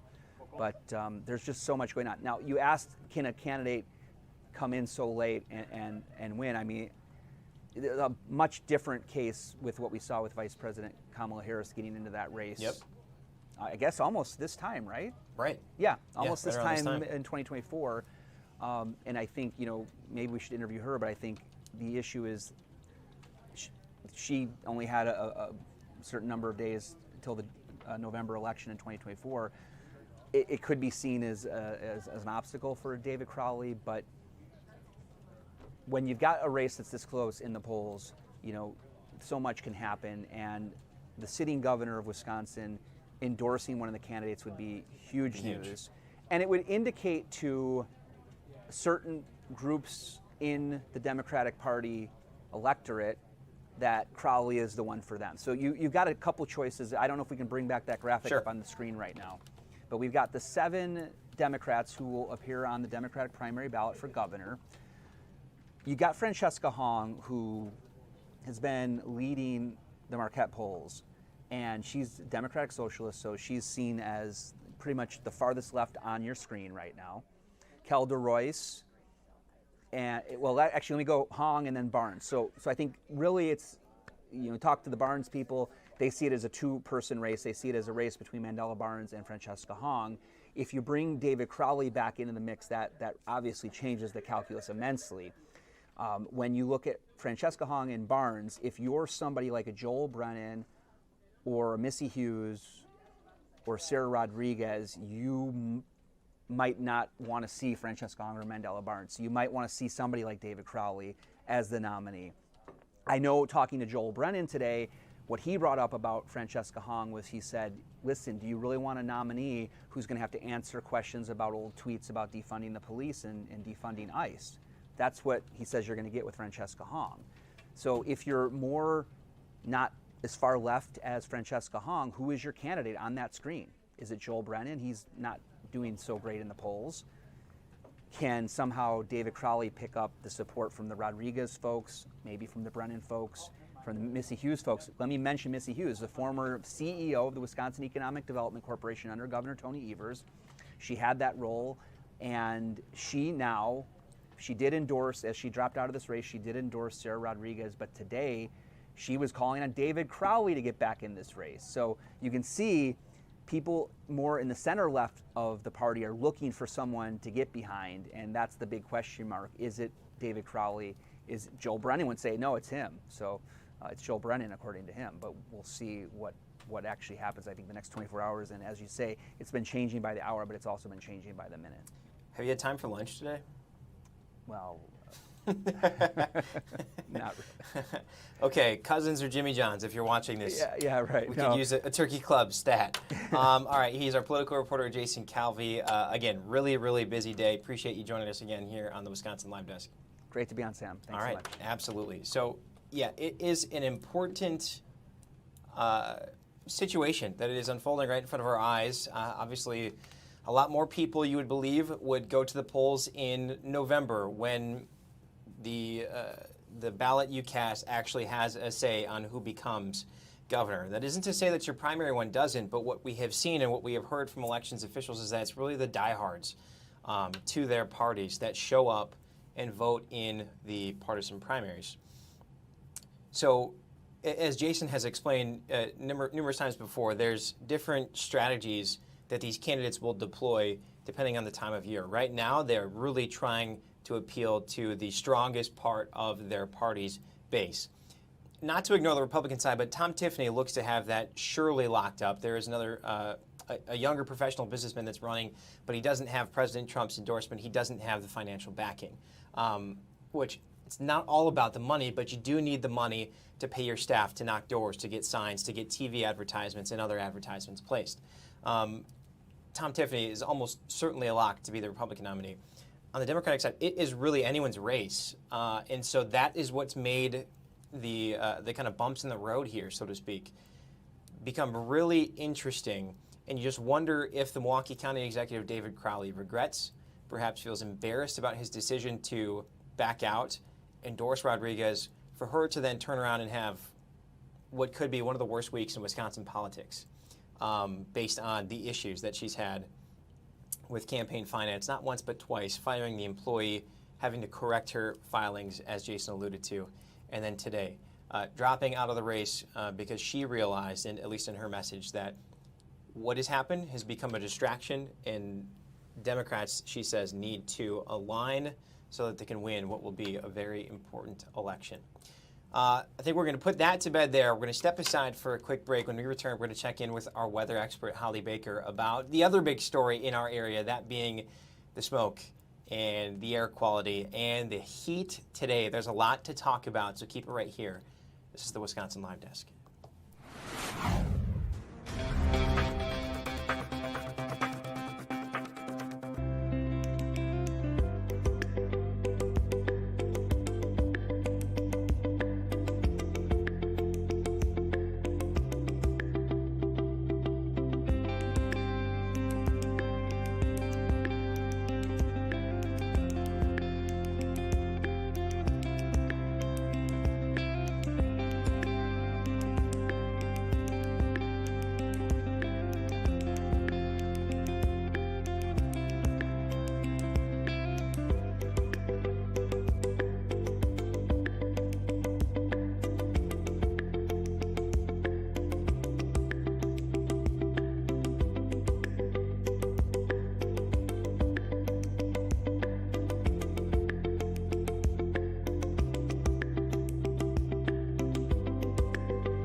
This is the Wisconsin Live Desk. Hi everybody, Sam Kramer back with you here on the Wisconsin Live Desk. It is 2:55 on your Friday, July 17th. We'll take a live look outside over at American Family Field, where, if you were with us yesterday, I didn't get to see this because I was out on assignment, but I have to imagine from this camera, this being our downtown camera, I can't imagine the roof at American Family Field was visible at this time with how smoky it was. Certainly has improved there, but as we check other cameras, this is downtown. You can still see it kind of hanging out. But that isn't the only big story today. The air quality certainly top of mind. Again, the Wisconsin Department of Natural Resources, the DNR, extended its air quality alert until 6 o'clock tonight. There's a good chance that could be extended again. But the other big story today has been the heat. Certainly we have all felt that. And joining us now to talk about that is weather expert Holly Baker. Holly, can you hear me?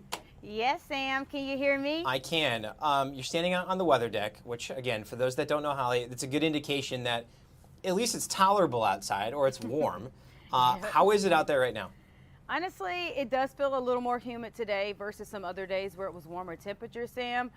It is hot right now. Thankfully, I'm under the shade, but I think what would actually help is if we had a little bit more of a stronger breeze. We don't have strong winds right now, so it's kind of like we're just sitting out here and melting. So you're gonna feel really hot going outside. I do have this little gadget here. Tom was using it a few days ago, and he's left it for me to use to look at the air pollution level and also to check our air quality. So it's got a set for about 2 minutes. So we'll let that set and do what it's gonna do, and then I can give you an accurate count of what our air quality is. But guys, let's go ahead and look at the air quality alert here with our graphics. So we got the air quality alert for really most of southeast Wisconsin. That's going to stick around until 6 p.m. Our smoke is going to kind of clear out a little bit as well, which is great news for us. The air quality may not be the best, so this air quality alert may still be extended, but it's going to be because the conditions are not as good. Now, I will say this, so what I'm noticing just being out here today compared to yesterday, it is a bit more tolerable. I don't really smell any of the wildfire smoke, so that is really good news. And I'm trying to get to our next graphic here. And yeah, there we are. We're trying to get to our actual air quality. I think my remote may be running out of the battery, but there it is. Okay, so we're looking at the air quality though. The current air quality for our area is very unhealthy still. So it's something you want to still limit your time outdoors for. We do got some areas where it's hazardous. So part of Milwaukee County, most of all of Ozaukee County and Sheboygan County, and even down to Kenosha County, are still seeing some of the hazardous air quality conditions. So still not great for you to be outdoors. I'm only outdoors because I'm testing out this gadget here. And then if you're going to be outdoors for an extended period of time, you do need to have that KN95 mask. That is going to be a lifesaver for you. I know a lot of people probably woke up this morning with a scratchy throat as well. Well, this is some good news. We got a front that's moving through, so that is going to change that's going to change the air quality over the next couple of hours. So the smoke is going to kind of clear out to our west, but then we get it to come back as we head into Saturday. I'm trying to go to our next graphic so I can show you it here. It's moving, there it is. So this is what we're expecting. So most of it clears out Friday. So right now the smoke is really pushing out towards the lake and eventually it'll disappear. We head back into Saturday's forecast. Saturday throughout the day will be okay, but then as we head towards Saturday night, this is what we're expecting. We're expecting those conditions as you see there. By 5 o'clock, the smoke is going to be returning. By overnight, it gets back bad again. So late Saturday, if you got plans into Sunday, maybe not be the best time to be outdoors. So that's kind of what we're going to be watching. Visibilities are okay, but it does still look a little smoky as you look at the picture in the background. Oh, we got a little bug wanting to be on camera and steal the spotlight there. I get it, buddy.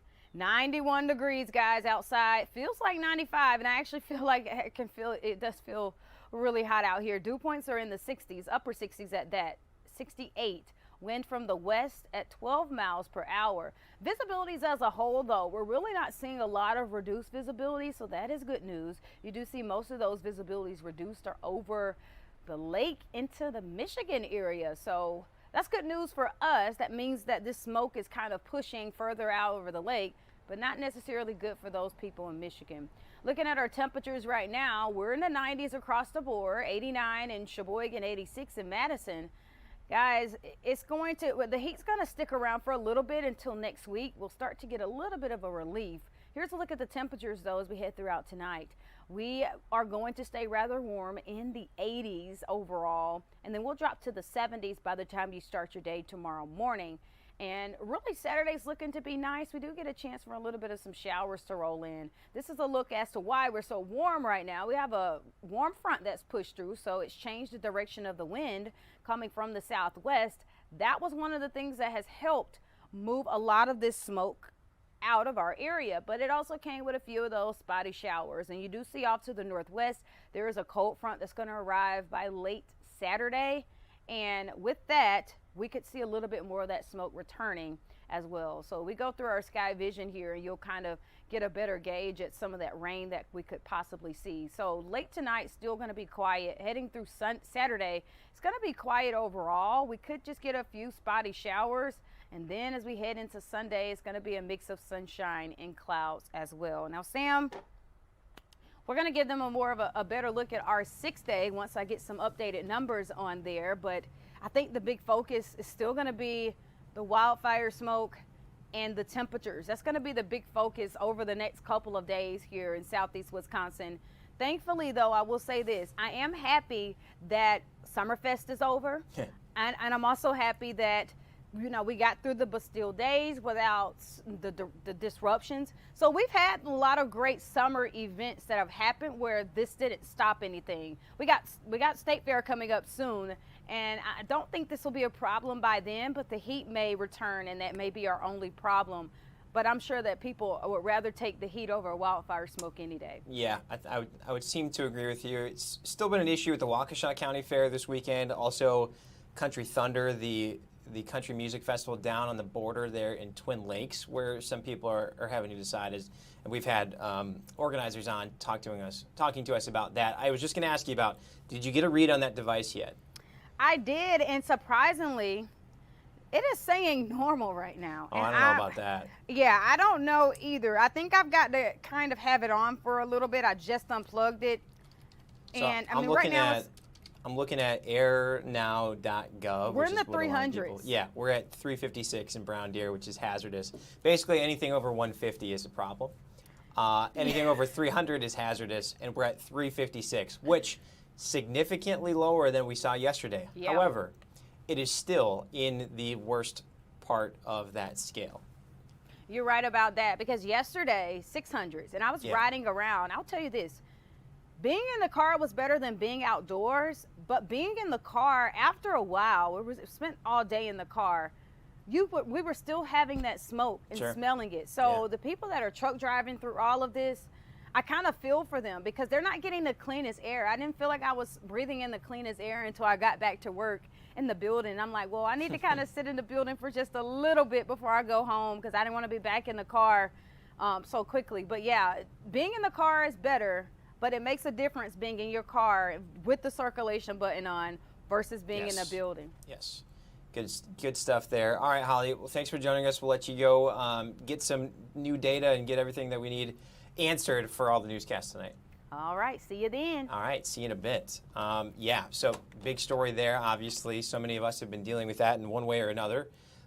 We were just up in Sheboygan 2 nights ago as that smoke started to creep in, and then Thursday morning, probably didn't necessarily matter where you were, just waking up and seeing that smoke just about everywhere. Delaney, you tell me, should we take a break or should we welcome in our next guest right now? Let's welcome in our next guest, who had a really interesting story yesterday. If you were with us on FOX6 News at 10. And that is the big boat enthusiast himself, Ben Handelman, hanging out in the newsroom. Ben, how are you? I'm happy to be on the Wisconsin Live Desk on this Friday to talk about big boats. Yeah, honored to be with you. And you know what, Delaney, if you can hear me, we should make that as super just so that we can we can save that. That's the lower third graphic there. You had a great story about Viking and the cruises that so many of us have seen come into port, and you're thinking, wow, how on earth is that ship going to come into port here and hang out? But you got to step on board. Just tell us about how this story kind of came to be and what you learned. Well, one thing I don't think that most people realize is that we have cruise ships in Milwaukee, Wisconsin. I was talking to my photographer. I don't think people realize that, like, the lake that we live on, you can get all the way out to the ocean from there. And when I moved to Milwaukee in 2011, I don't think I realized the path that it takes to get from Europe to Milwaukee, but there is a path. And I used to, when I was not married, didn't have a kid, and I was cool, I had this cool apartment that looked out to Lake Michigan and the port. And this is what started my enthusiasm for big boats, when I was like, I wonder where that ship came from, that big, we're not even talking cruise ships here, the big container ships that brings in steel and leaves with wheat and barley and that sort of thing. I was fascinated that these things come from Europe and make it all the way to Milwaukee. Well, this story just came about where other people around the world and around the United States are figuring this out right now, that this is a really cool experience that not a lot of people have done. The cruise ships have figured this out, and right now, Milwaukee and the Great Lakes region, they are having a moment, Sam, when it comes to Great Lakes sailing. It's an exploding industry. And the quote from the port director, the new port director, I should say, they had a record year last year and they expect to triple that this year. How? How does that even happen? There are 8 ships that are going to be sailing around the Great Lakes right now this summer from 6 different companies. And this year they're going to make 64 stops here in Milwaukee. And every time one of these ships stops, it brings in a whole bunch of people from out of town who have never stepped foot in Milwaukee, which is incredible. And what's really incredible about the opportunity that Milwaukee has with Great Lakes cruising is that Milwaukee has really put some investment into this product. And so these cruise companies, they're not just stopping in Milwaukee, it's actually where the cruises, the itinerary is stopping and ending. And that is a big deal, because that means if you are going on one of these cruises, and people are like, well, where do these cruises go? I mean, all over the Great Lakes, they usually go from here to Toronto or Montreal. At the end of the season, the ships will leave, so you could go from here to New York City and keep going if you wanted to. But so these ships have come here in a big way, and the opportunity for Milwaukee, these people are flying to Milwaukee before their cruise, right? This is where they're starting or ending. So they're either flying coming or they're flying leaving. So our airport's getting used. A lot of these people come in a day before because you got to be on your cruise. You don't want to miss it. You don't want, something weird to happen with your flights and suddenly you miss the cruise. So they come in a day or two early. So our hotels and our restaurants, they're all getting revenue from the cruises. And then, of course, all of our local tourism, when people are in town, they want to see Milwaukee. So they want to go and drink our beer. They want to take tours of our history. They want to learn things about Wisconsin. So it's a huge opportunity. Now, I got the opportunity, and this was highlighted in our story, and hopefully we could play some of the video that I think Delaney's going to throw on Tagboard for you, Sam. Here we go. I got on board the Viking Polaris. This is not your ordinary cruise. And I actually got to go in the science lab. Yeah. A science lab. Okay, so this is a 380 square foot space on a Viking cruise, and they have weather balloons on the cruises. Sam, they have a submarine. So when you go on a Viking cruise, you get to literally go inside a submarine at some point. It's insane. And drive around the bottom of the lake. But this is high-end cruising. This is not your Carnival cruise in the Bahamas with 3,000 people. This is equivalent to a 5-star hotel that you get on, and I'll be honest here, you are paying 5-star prices. Mm-hmm. It's about $1,000 a day is what I've put it down to. So usually these are 10-day cruises, so expect to pay $10,000. Price varies depending on if you want the nice cabin. It goes up. I think they go a little bit down, but just on average, you're paying about $10,000. But look at the inside of this cruise ship. The Polaris and the Octantis are the two ships that Viking brings here to the Great Lakes in the summer. And when it's our winter, these ships do a same kind of experience down in Antarctica. Oh. But here's the spa. Look at the spa here. Wow. And they have something called a snow grotto. Have you ever heard of this, Sam? I did last night. It's a room full of snow that falls from the ceiling. And I'm like, well, what are you supposed to do in there?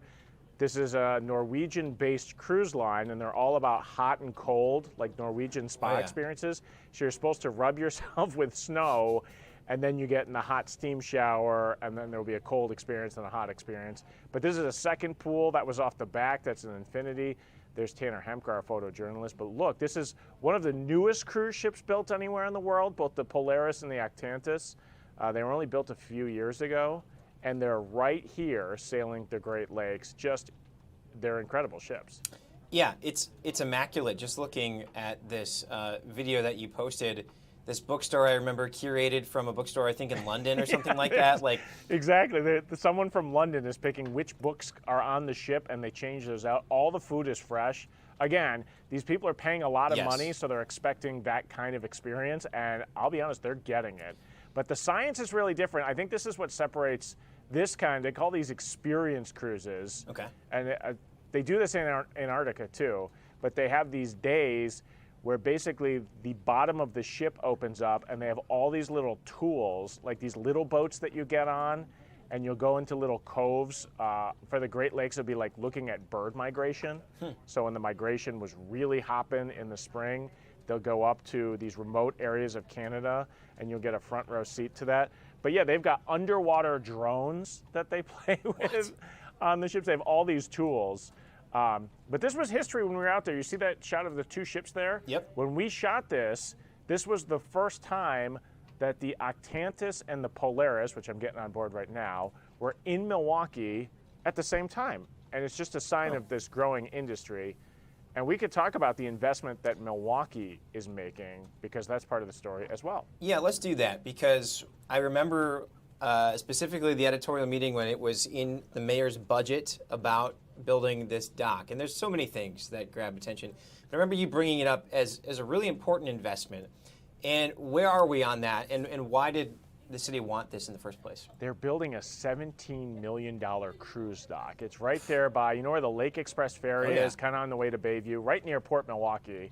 So right now where we got on board the ship was in Port Milwaukee. The problem if you're a visitor, you're getting on board right next to giant salt piles. There are constant trucks coming and going that are moving like steel. It's a port. It's not pretty. It's pretty ugly. There's piles of industrial material everywhere. Not a great spot for cruise ships to start and end their experience. Now, Milwaukee has another cruise dock, and it's right at Discovery World. And sometimes you'll be down along the lakefront, and you'll see a boat that can go, and that is the best spot in Milwaukee. It pulls right up to Discovery World. It sits there. But that is only for the small cruise ships. And in the world of cruising, these Viking ships, they're not considered big. I forget how many people go on board.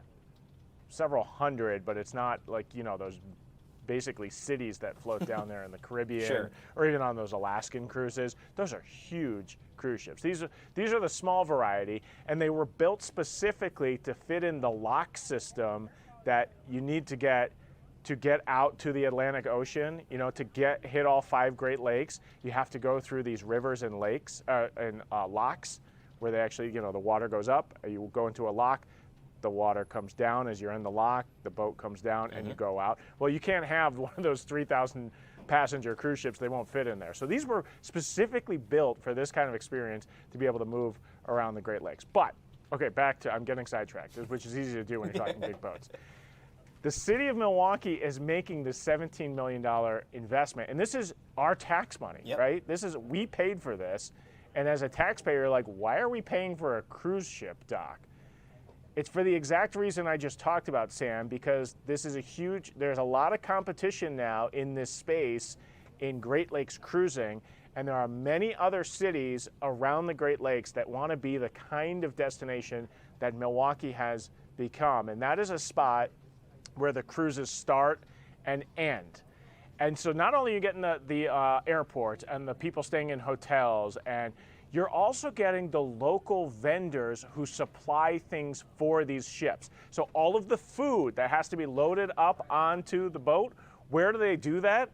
They do it here in Milwaukee. And so we've built this specific cruise ship dock that now makes it very easy for these kinds of cruises to get serviced, not only for passengers getting on and off, but also the material that they need, all that champagne that these fancy people are drinking on the big boat. It needs to get loaded on somewhere. But also, there's an area now that they're building with the cruise ship dock, almost like a gas station, where the boat will come right up, and there's a boop, they'll pop in, and suddenly it's got all the oil and gas.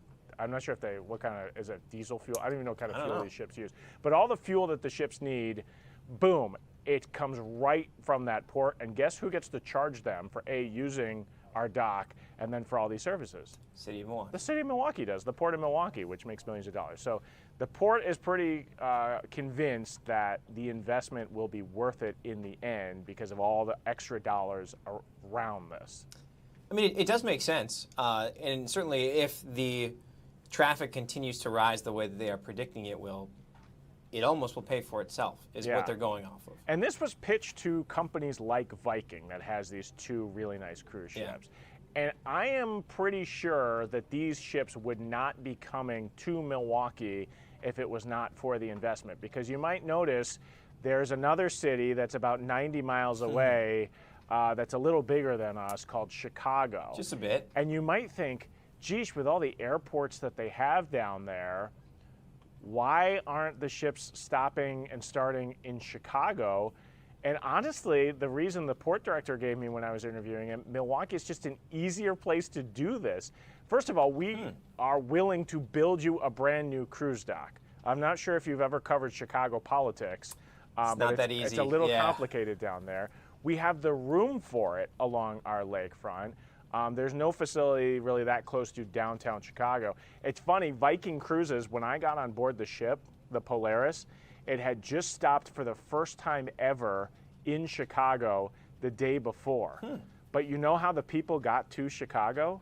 They had to anchor the cruise ship off of Navy Pier, and then they got on tender boats, the little small boats, and they had to ship people in to the city of Chicago. There's nowhere for these cruise ships to dock in Chicago. But here in Milwaukee, we've built the facilities and we've welcomed the companies, and so right now we're reaping the benefits. And how smart of them to build it where they don't have to kick anybody else out. Again, it's not like this crown jewel property that somebody is trying to develop. In fact, did they not build out into Lake Michigan? Yes, they did. And it's interesting if you go down there right by where the Lake Express ferry is. So every time I just learned this doing the story. When we dredge the lake, and we have to do that, the Army Corps of Engineers, I think, I might be wrong in the organization that dredges our lake, but we have an active channel, right? And it needs to be deep enough for especially our industrial ships. And so they have to constantly go in and dredge out the bottom of Lake Michigan. Well, what do they do with all the material that they dredge? They've been moving it to this area by Port Milwaukee, and it creates more land and more opportunity for development. So this is part of that property, an area that used to be Lake Michigan, and right next to it, you're standing on top of former dredged out bottom of the lake, like muck. And that's now turned into land, which very common. If you go to Veterans Park in Milwaukee, that used to all be in the lake. That is all dredged out. I think it used to be a landfill at one time. Right. So that's all dredged out area, and so this is a common practice, and so they're doing it down there in the harbor, which is pretty interesting. But also, there's other things that the cruise companies need. They need security. The crew are mostly international people, so they can't get off the boat without checking in with someone from U.S. Customs. You know, you need your passport. And those cruise companies are when I got on the ship, I had to go through a whole security protocol. They're very tight. They don't want stowaways. They don't want people coming and going that they don't know who they are, where they're from. Oh, yeah. And these cruise ships obviously are going into international waters because they go up into Canada. So they're leaving the country. So they need an area where the security can be tight, and they're going to get that with the new cruise ship dock that we're building. Yeah, it just speaks to modern engineering. Building out into the lake using what would be discard or waste in any other space and building on top of it. I will close with this. What's the one thing that's going to stick with you? I know you. I can't see you necessarily spending that kind of money to get onto a cruise like that, but you got to live it for a couple hours. What's the one thing that you're going to say, you know what? That was really cool. Are you saying I'm cheap, Sam? No, I'm just saying. You do know me, because I am cheap. I am way too cheap for this cruise ship. Yeah, when I got on board, I was like, $10,000. This is something I want to do, and I would also like to have more money in my bank account, because I'm not sure I can afford competing to do interests. This. Yeah, because I would spend a half a day in the snow grotto, just rubbing myself with snow, just because I could, and I paid for it. It's wellness. It's Norwegian wellness. I think my experience, I had always wondered, okay, I've seen the cruise ships, I've seen them park there at the port, I've seen them floating around in the water. I wanted to know, what do these things actually look like from the inside? Are they actually this impressive? And the answer is yeah, they're pretty impressive. And I was also like, okay, so why would someone want to spend this kind of money? Like, to me, at first, Sam, you're right, I'm kind of cheap. I was like, I don't know if it makes sense to spend that kind of money. And once you are inside and you were standing there in the spa area, suddenly it all makes sense. You're like, oh, I totally get it now, because you are getting a 5-star experience. I was just telling someone in the newsroom, you have to look at these like floating 5-star hotels, and you're going to pay a 5-star price. And the 5-star hotel is going to some very cool remote locations. You're going up to parts of Canada that you cannot get to by driving there, unless you want to like hike and really spend hours and hours and hours in the car. And it stops at Mackinac Island, of course. That's the island up in the UP that has no cars on it. They'll spend a day there. You get to see some of these smaller, especially in Canada and other parts of Wisconsin, that maybe you wouldn't get to see, and the cool excursions. You get to learn local history. And then you're doing real-life science experiments on there, as we talked about in our story. You're launching weather balloons. They've got scientists on board who are doing looking at microplastics and invasive species, and you're like, I want to get closer to that. I should get in a submarine. Oh, we have one of those. Yeah. Okay. It's just in the garage. It's pretty cool. Yeah. And I want to go and do this in Antarctica and see some penguins. Hey, world's your oyster. We'll just see what you can do. Just take a camera in your LiveView app. He's Ben Handelman, big boat enthusiast. I hope you are too. I hope you are now a big boat enthusiast after this conversation and this story. Yeah, well, Ted and I watched last night, anchoring the shows, and they're like, I never would have thought all this technology, this science tech would be in there. Yeah. Certainly you understand like the wellness, the spa, but the submarine, the weather balloons, the lab. I mean, that lab's got to be better than some municipalities have. And so it's like... And the person I talked to, the chief scientist on board, she got basically hired away from doing it for the British survey of Antarctica. Like she was studying marine life in the harshest climates, and Viking was like, "You're now our chief scientist." So how would you like to live on a multi-million-dollar ship? So this isn't like some kid that they're like, "You're the scientist on board." Like, no, this is like a real-life scientist who spent her entire life researching some of the craziest environments in the world, and she's teaching people every day. And she says she's learning things just being in the Great Lakes, and they take all this data, and so they're adding to what we know about our backyard.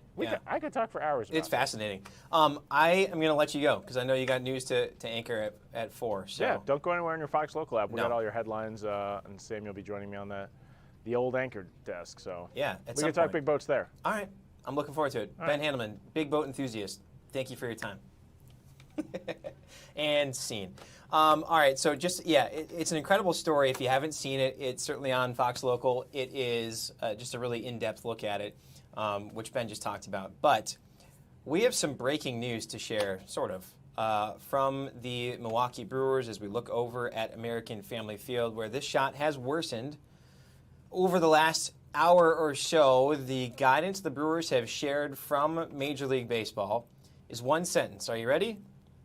We have been notified by Major League Baseball that our game against the Miami Marlins will be played tonight as scheduled with first pitch at 6:40 p.m.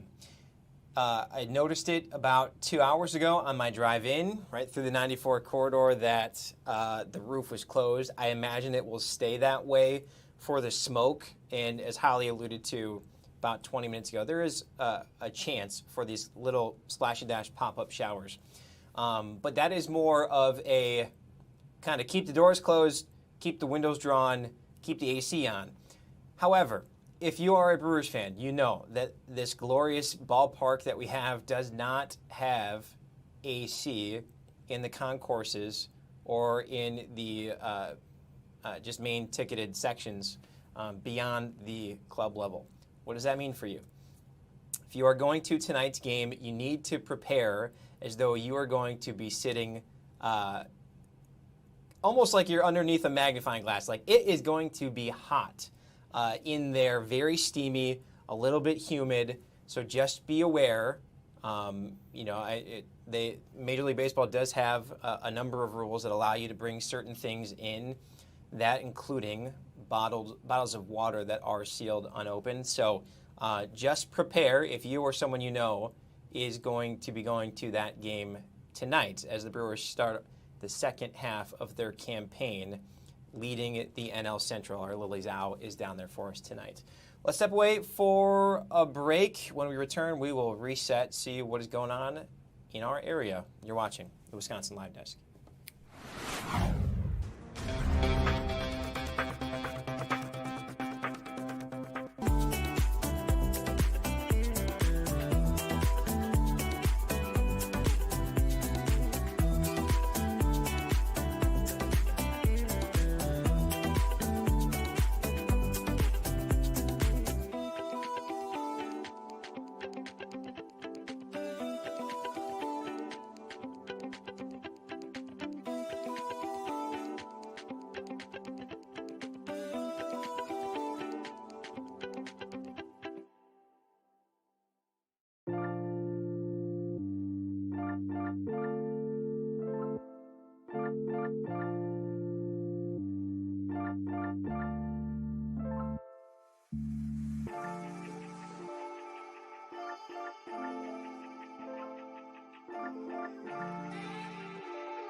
Desk. Hi, everybody. Sam Kramer back with you here on the Wisconsin Live Desk. I've got less than 2 minutes still here with you as, again, we take a live look outside where if you just missed it, again, the Brewers have been informed by Major League Baseball that tonight's game will continue on. The reason for that, likely what you're looking at, is the fact that American Family Field has a roof. It is closed. Likely the windows beyond the outfield will remain closed as well. So I share this as a warning, as somebody who has been to many a game there. As a fan and as a reporter on assignment, it is going to be hot, steamy, sticky in there, so just plan accordingly and know that you can bring in some things in line with Major League Baseball's policy to get into the ballparks. All right, so Maddie Stelk, our streaming host, is going to take over, but to aid in that transition, we're going to go actually down to Texas, where Governor Greg Abbott and some public safety officials are holding a press conference after the same areas that got hit with such tragic and deadly flash flooding on July 4th of last year are dealing with it again after heavy, heavy rains down there. Let's listen into that press conference again. Maddie Stelk will be with you on the other side.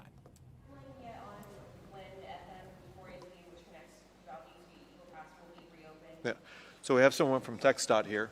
Let me have them answer that question. Yeah, so FM 481 right now, we're currently assessing the bridge damage that was caused by the Nueces River. So we're in the process of evaluating. As the waters recede, we'll continue to do that evaluation so we can see what we can do to speed up the process of getting that back operational.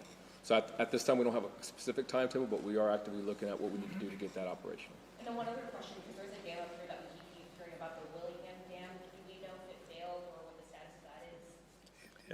It didn't fail. It didn't. I I can speak to that. So that was a flood control dam, and it was flown and looked at, and it did not fail. I've been in contact with the landowner, the ranch owner, that where the dam is located, and he's also confirmed. But we put eyes on that dam, and it did not fail. What did happen is it worked just as designed, and the spillway, the water came over the spillway in a way that it had never done. And so while it made it look like from the air that the dam breached, it did not. It was going around the spillway in a measured amount, but we just had tremendous rain. And so the dam is good, and it's still holding back lots of water.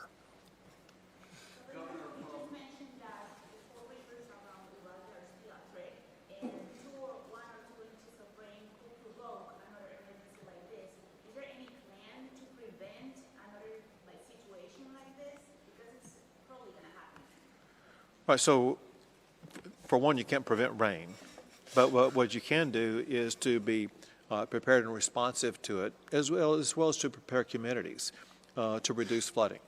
If you look at some of the measures that were taken after the flooding last year, especially in the Kerr County area, there were some homes and some other property that was removed from the floodplain.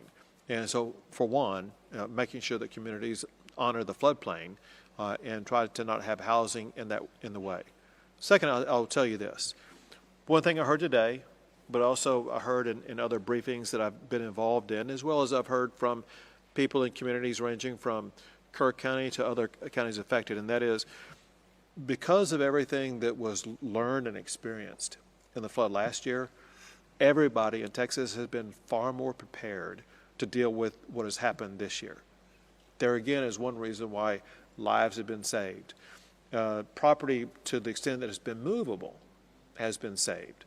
Real property, which would be like houses, apartments, commercial businesses, things like that, you can't move them, but sometimes they can relocate and things like that, and that process began in the aftermath of the flood last year. But again, lessons learned from last year were applied to make sure the response this year was far superior to what we were able to achieve last year. And again, we were talking before coming out here, local officials and state officials. We've learned more in the past 48 to 72 hours than we knew last year. And we continue to process this to make sure that the state is more responsive and more prepared every single year. Governor, how quickly could Texas see that federal I made a similar declaration in the flooding that took place last year, and the response took about 1 or 2 days. And so it was very rapid. My hope is it will be equally swift this time. Do you have a breakdown of how many home rescues there were versus vehicle rescues? I don't have that. Yeah. I think what we have seen from the state asset perspective, most of the rescues that were done were for motorists or stranded motorists, but really we can ask the locals about what their local perspective was on rescue versus evacuation. And and that said, to be clear, I've heard reports from here as well as elsewhere in the state about operations conducted, whether it be by the National Guard, by the Department of Public Safety, game wardens, or others, of hoist rescues into helicopters and other airlift out of trees or other places like that. So heroic missions have been conducted to save lives across the state.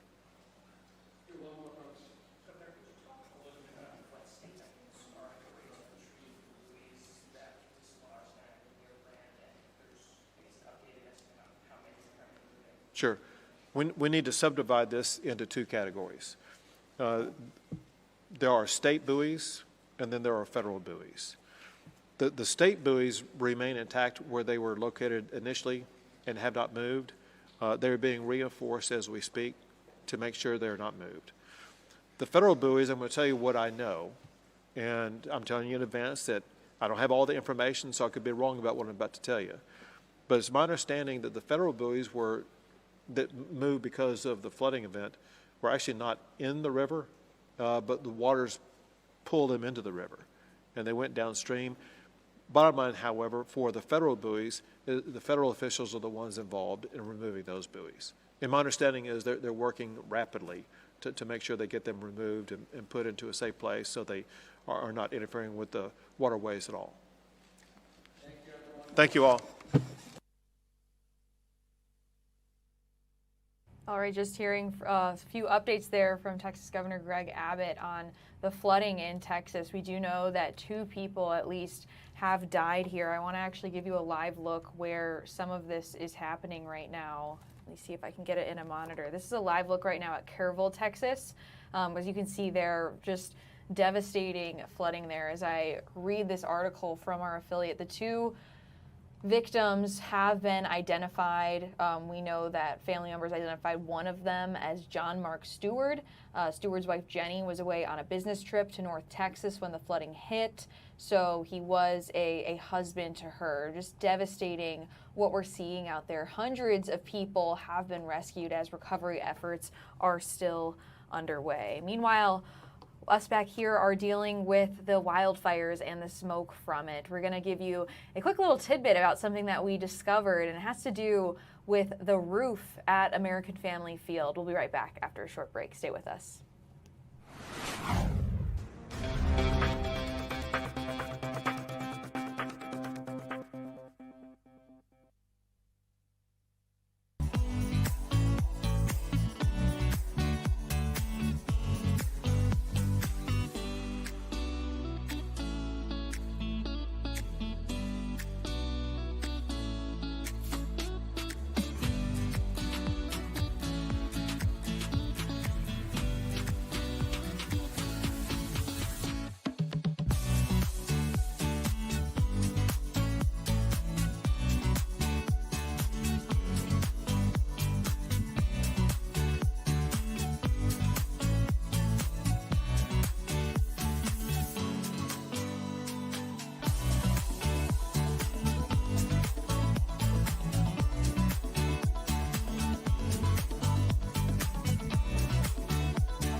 We have made it to Friday. Thanks for being with us here on the Wisconsin Live Desk. I'm Maddie Stelk, taking you all the way to 4 o'clock until Fox 6 News at 4. Let's give you a live look outside. This camera just seems to be getting worse as the day goes on. In the haze, in the distance there, you can see American Family Field through the wildfire haze. Again, we do have an air quality alert in effect until 6 o'clock. It was originally supposed to be until noon, but did get extended this morning until 6 p.m. So again, few more hours here, but one thing that our executive producer Carrie actually pointed out is that, well, first, if you don't know, you can call a hotline number and it'll tell you the status of the Brewers game, including whether the roof will be open or closed, and that's always the big question. We do know that the game is on. We did get a statement from the Brewers saying this. Let me see if I can pull that up for you right here, that they are in communication with the MLB and that the MLB is ultimately who decides what the status of the game will be. Obviously that the health and staff of the fans, or the health of the fans and staff is super important to them. So any official update will be later in the day. But again, we aren't seeing any sort of update. So it does seem like the game will be on and they will play as scheduled. As our producer Delaney just said, that is the official update here. So they will be playing as scheduled. But taking you back out to that shot at American Family Field. Yeah, roof closed, but if you call the hotline, I have the number up right here. It's 414-902-4636. Let's see what it says. Thank you for calling the American Family Field Roof Hotline. Today is Friday, July 17th, and the Milwaukee Brewers will play host to the Miami Marlins at 6:40 p.m. at American Family Field. The current weather forecast for game time is 88 degrees and sunny, and the roof will be open for tonight's game. If you wish to purchase tickets or have any other questions, please hang up now and call 414-902-4000 to speak to a ticket representative. Very interesting there. So according to the hotline, roof is open. Not sure if that'll happen. I feel like if it's closed right now, I don't foresee that changing. We typically don't see the roof going from closed to open like this. So chances are maybe that's going to be changed and the roof will remain closed. I mean, just looking at the shot here, we can see that wildfire smoke is still pretty prevalent as we're seeing the fires continue to burn in Canada and north of Minnesota. Taking a look at our air quality map here, still in that hazardous zone here in Milwaukee. Again, we are expected to see that alert for the air quality to be expired at 6 o'clock, so in just a couple of hours here. So we will be monitoring that and, of course, other things happening in and around Southeast Wisconsin. We do know a lot of events have been canceled for the weekend, including several concerts and things of that sort. We do know Country Thunder, though, is on in Twin Lakes if you plan on heading down there. We spoke with a spokesperson with Country Thunder saying they're even seeing blue skies right now, so much different from what we are seeing right here in Southeast Wisconsin. Taking another look at our camera at Mitchell International, I'm actually going to pull up some data to see if there's been any delays or cancellations today, as you can hear me typing. Okay, so 52 delays today at Mitchell International and 2 cancellations. We are still seeing that wildfire haze and smoke there in the sky. Actually higher numbers there that we've seen as opposed to what we were seeing yesterday. I think at last check it was 36 or so cancellations, in the 30s yesterday afternoon when we last checked in. We're going to take a quick break here on the Wisconsin Live Desk, here with you for about 15 more minutes, and then Fox 6 News at 4 will be next. Keep it right here on Fox Local for more news and what's trending in and around Southeast Wisconsin. Stay with us.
busy Friday here in Southeast Wisconsin. Welcome back to the Live Desk. Let's give you a live look. This is our photojournalist, Isaiah, who is driving around in our FOX6 truck as we monitor the air quality in and around Southeast Wisconsin. The alert is extended until 6 o'clock. It was originally supposed to expire at noon today, but we are following that as we take a look at some other shots here. The airport seeing a series of delays and cancellations today, and also taking a look now at American Family Field, where we did get an update from the Brewers within the last hour saying that the game against the Marlins will go on as scheduled tonight at 6:40. Looks like the roof will be closed. I don't foresee them opening it at this point, especially when you take a look at that haze in that shot. It is pretty incredible. Some other news, the race for Wisconsin's governor just got even shorter. Lieutenant Governor Sarah Rodriguez announcing that she will be dropping out of the race ahead of the primary in just a few weeks. This is the message that she had to her supporters, and this is what she had to say today on social media. I want to start by thanking my family and every single person who showed up for this campaign over the past week. Your support has meant more than I can put into words. As we have continued to dig into our financial reports, it has become clear that there are issues that would be an ongoing distraction, not just for this campaign, but for the primary and for Wisconsin. This race is too important to let that happen. I am deeply hurt and betrayed by what happened. As I said on Monday, part of being a leader is taking swift action, doing the right thing, and being as honest as possible when there's a problem. I got into this race because I wanted what was best for Wisconsin, and that hasn't changed. And because I believe that, I cannot, in good conscience, allow these questions to become a cloud over an election that Democrats need to win. Wisconsin deserves better than that. This was never just about any one race or any one candidate. This is about protecting Wisconsin from a legislature hell-bent on putting corporations over schools and insurance companies over patients. It's about showing the rest of the country that we can win here, govern here, and fight for the middle class, and that Wisconsin will lead the way. To everyone who showed up, knocked doors, made calls, and believed in what we were building, please don't stop. Wisconsin has always been a place of resilience where everyday citizens show up and accomplish extraordinary things. Better days are ahead because of people like you. Let's keep fighting. I'll be right there with you. All right, so those were comments there from Lieutenant Governor Sarah Rodriguez. She posted them this morning. That was her announcement that she will be dropping out of the race for Wisconsin governor ahead of the primary election on August 11th. Here's who's left in the race here. We got Mandela Barnes, Joel Brennan, Francesca Hong, and Kelda Royce.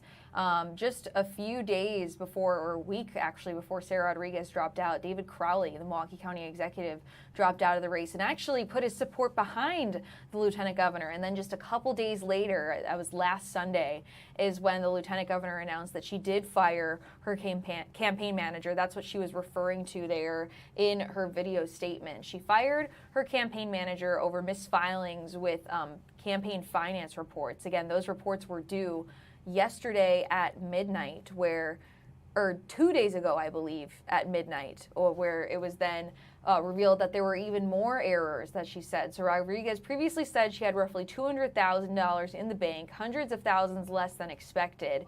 It meant $1 million ad to buy her campaign had previously announced did not happen. So in the initial statements the campaign sent to FOX6, Rodriguez didn't officially say she was suspending it, but that post on social media that we just heard did in fact confirm that that will be happening. So what does this mean for the primary? You can see that 7 Democrats will still be on the ballot, the ones that you see right here on your screen. But again, only 4 of them are still putting their hat in the ring for their campaigns to run for governor. So Crowley, I think that's the big question now, is could he re-enter the race? A source telling FOX6 that Crowley is strongly considering it, but there's nothing official. So, of course, we'll be keeping our eye on that here on the Wisconsin Live Desk and also checking in with our political reporter, Jason Calvi. He'll have a report during FOX6 News at 4. We're going to take a quick break here on the Wisconsin Live Desk. We've got about 8 minutes left together until Fox 6 News at 4. Stay with us right here on Fox Local. We'll be right back.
Desk. I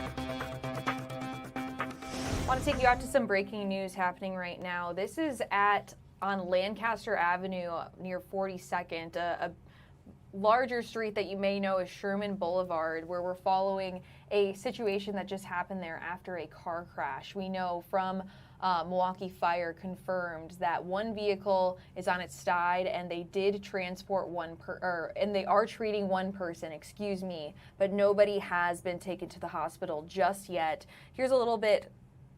Oh, there was another shot of this, but it looks like it just went away. But this is the shot that we have right now. Pretty incredible shot of this car turned on its side. Again, we don't know much. We do know that one person is being treated.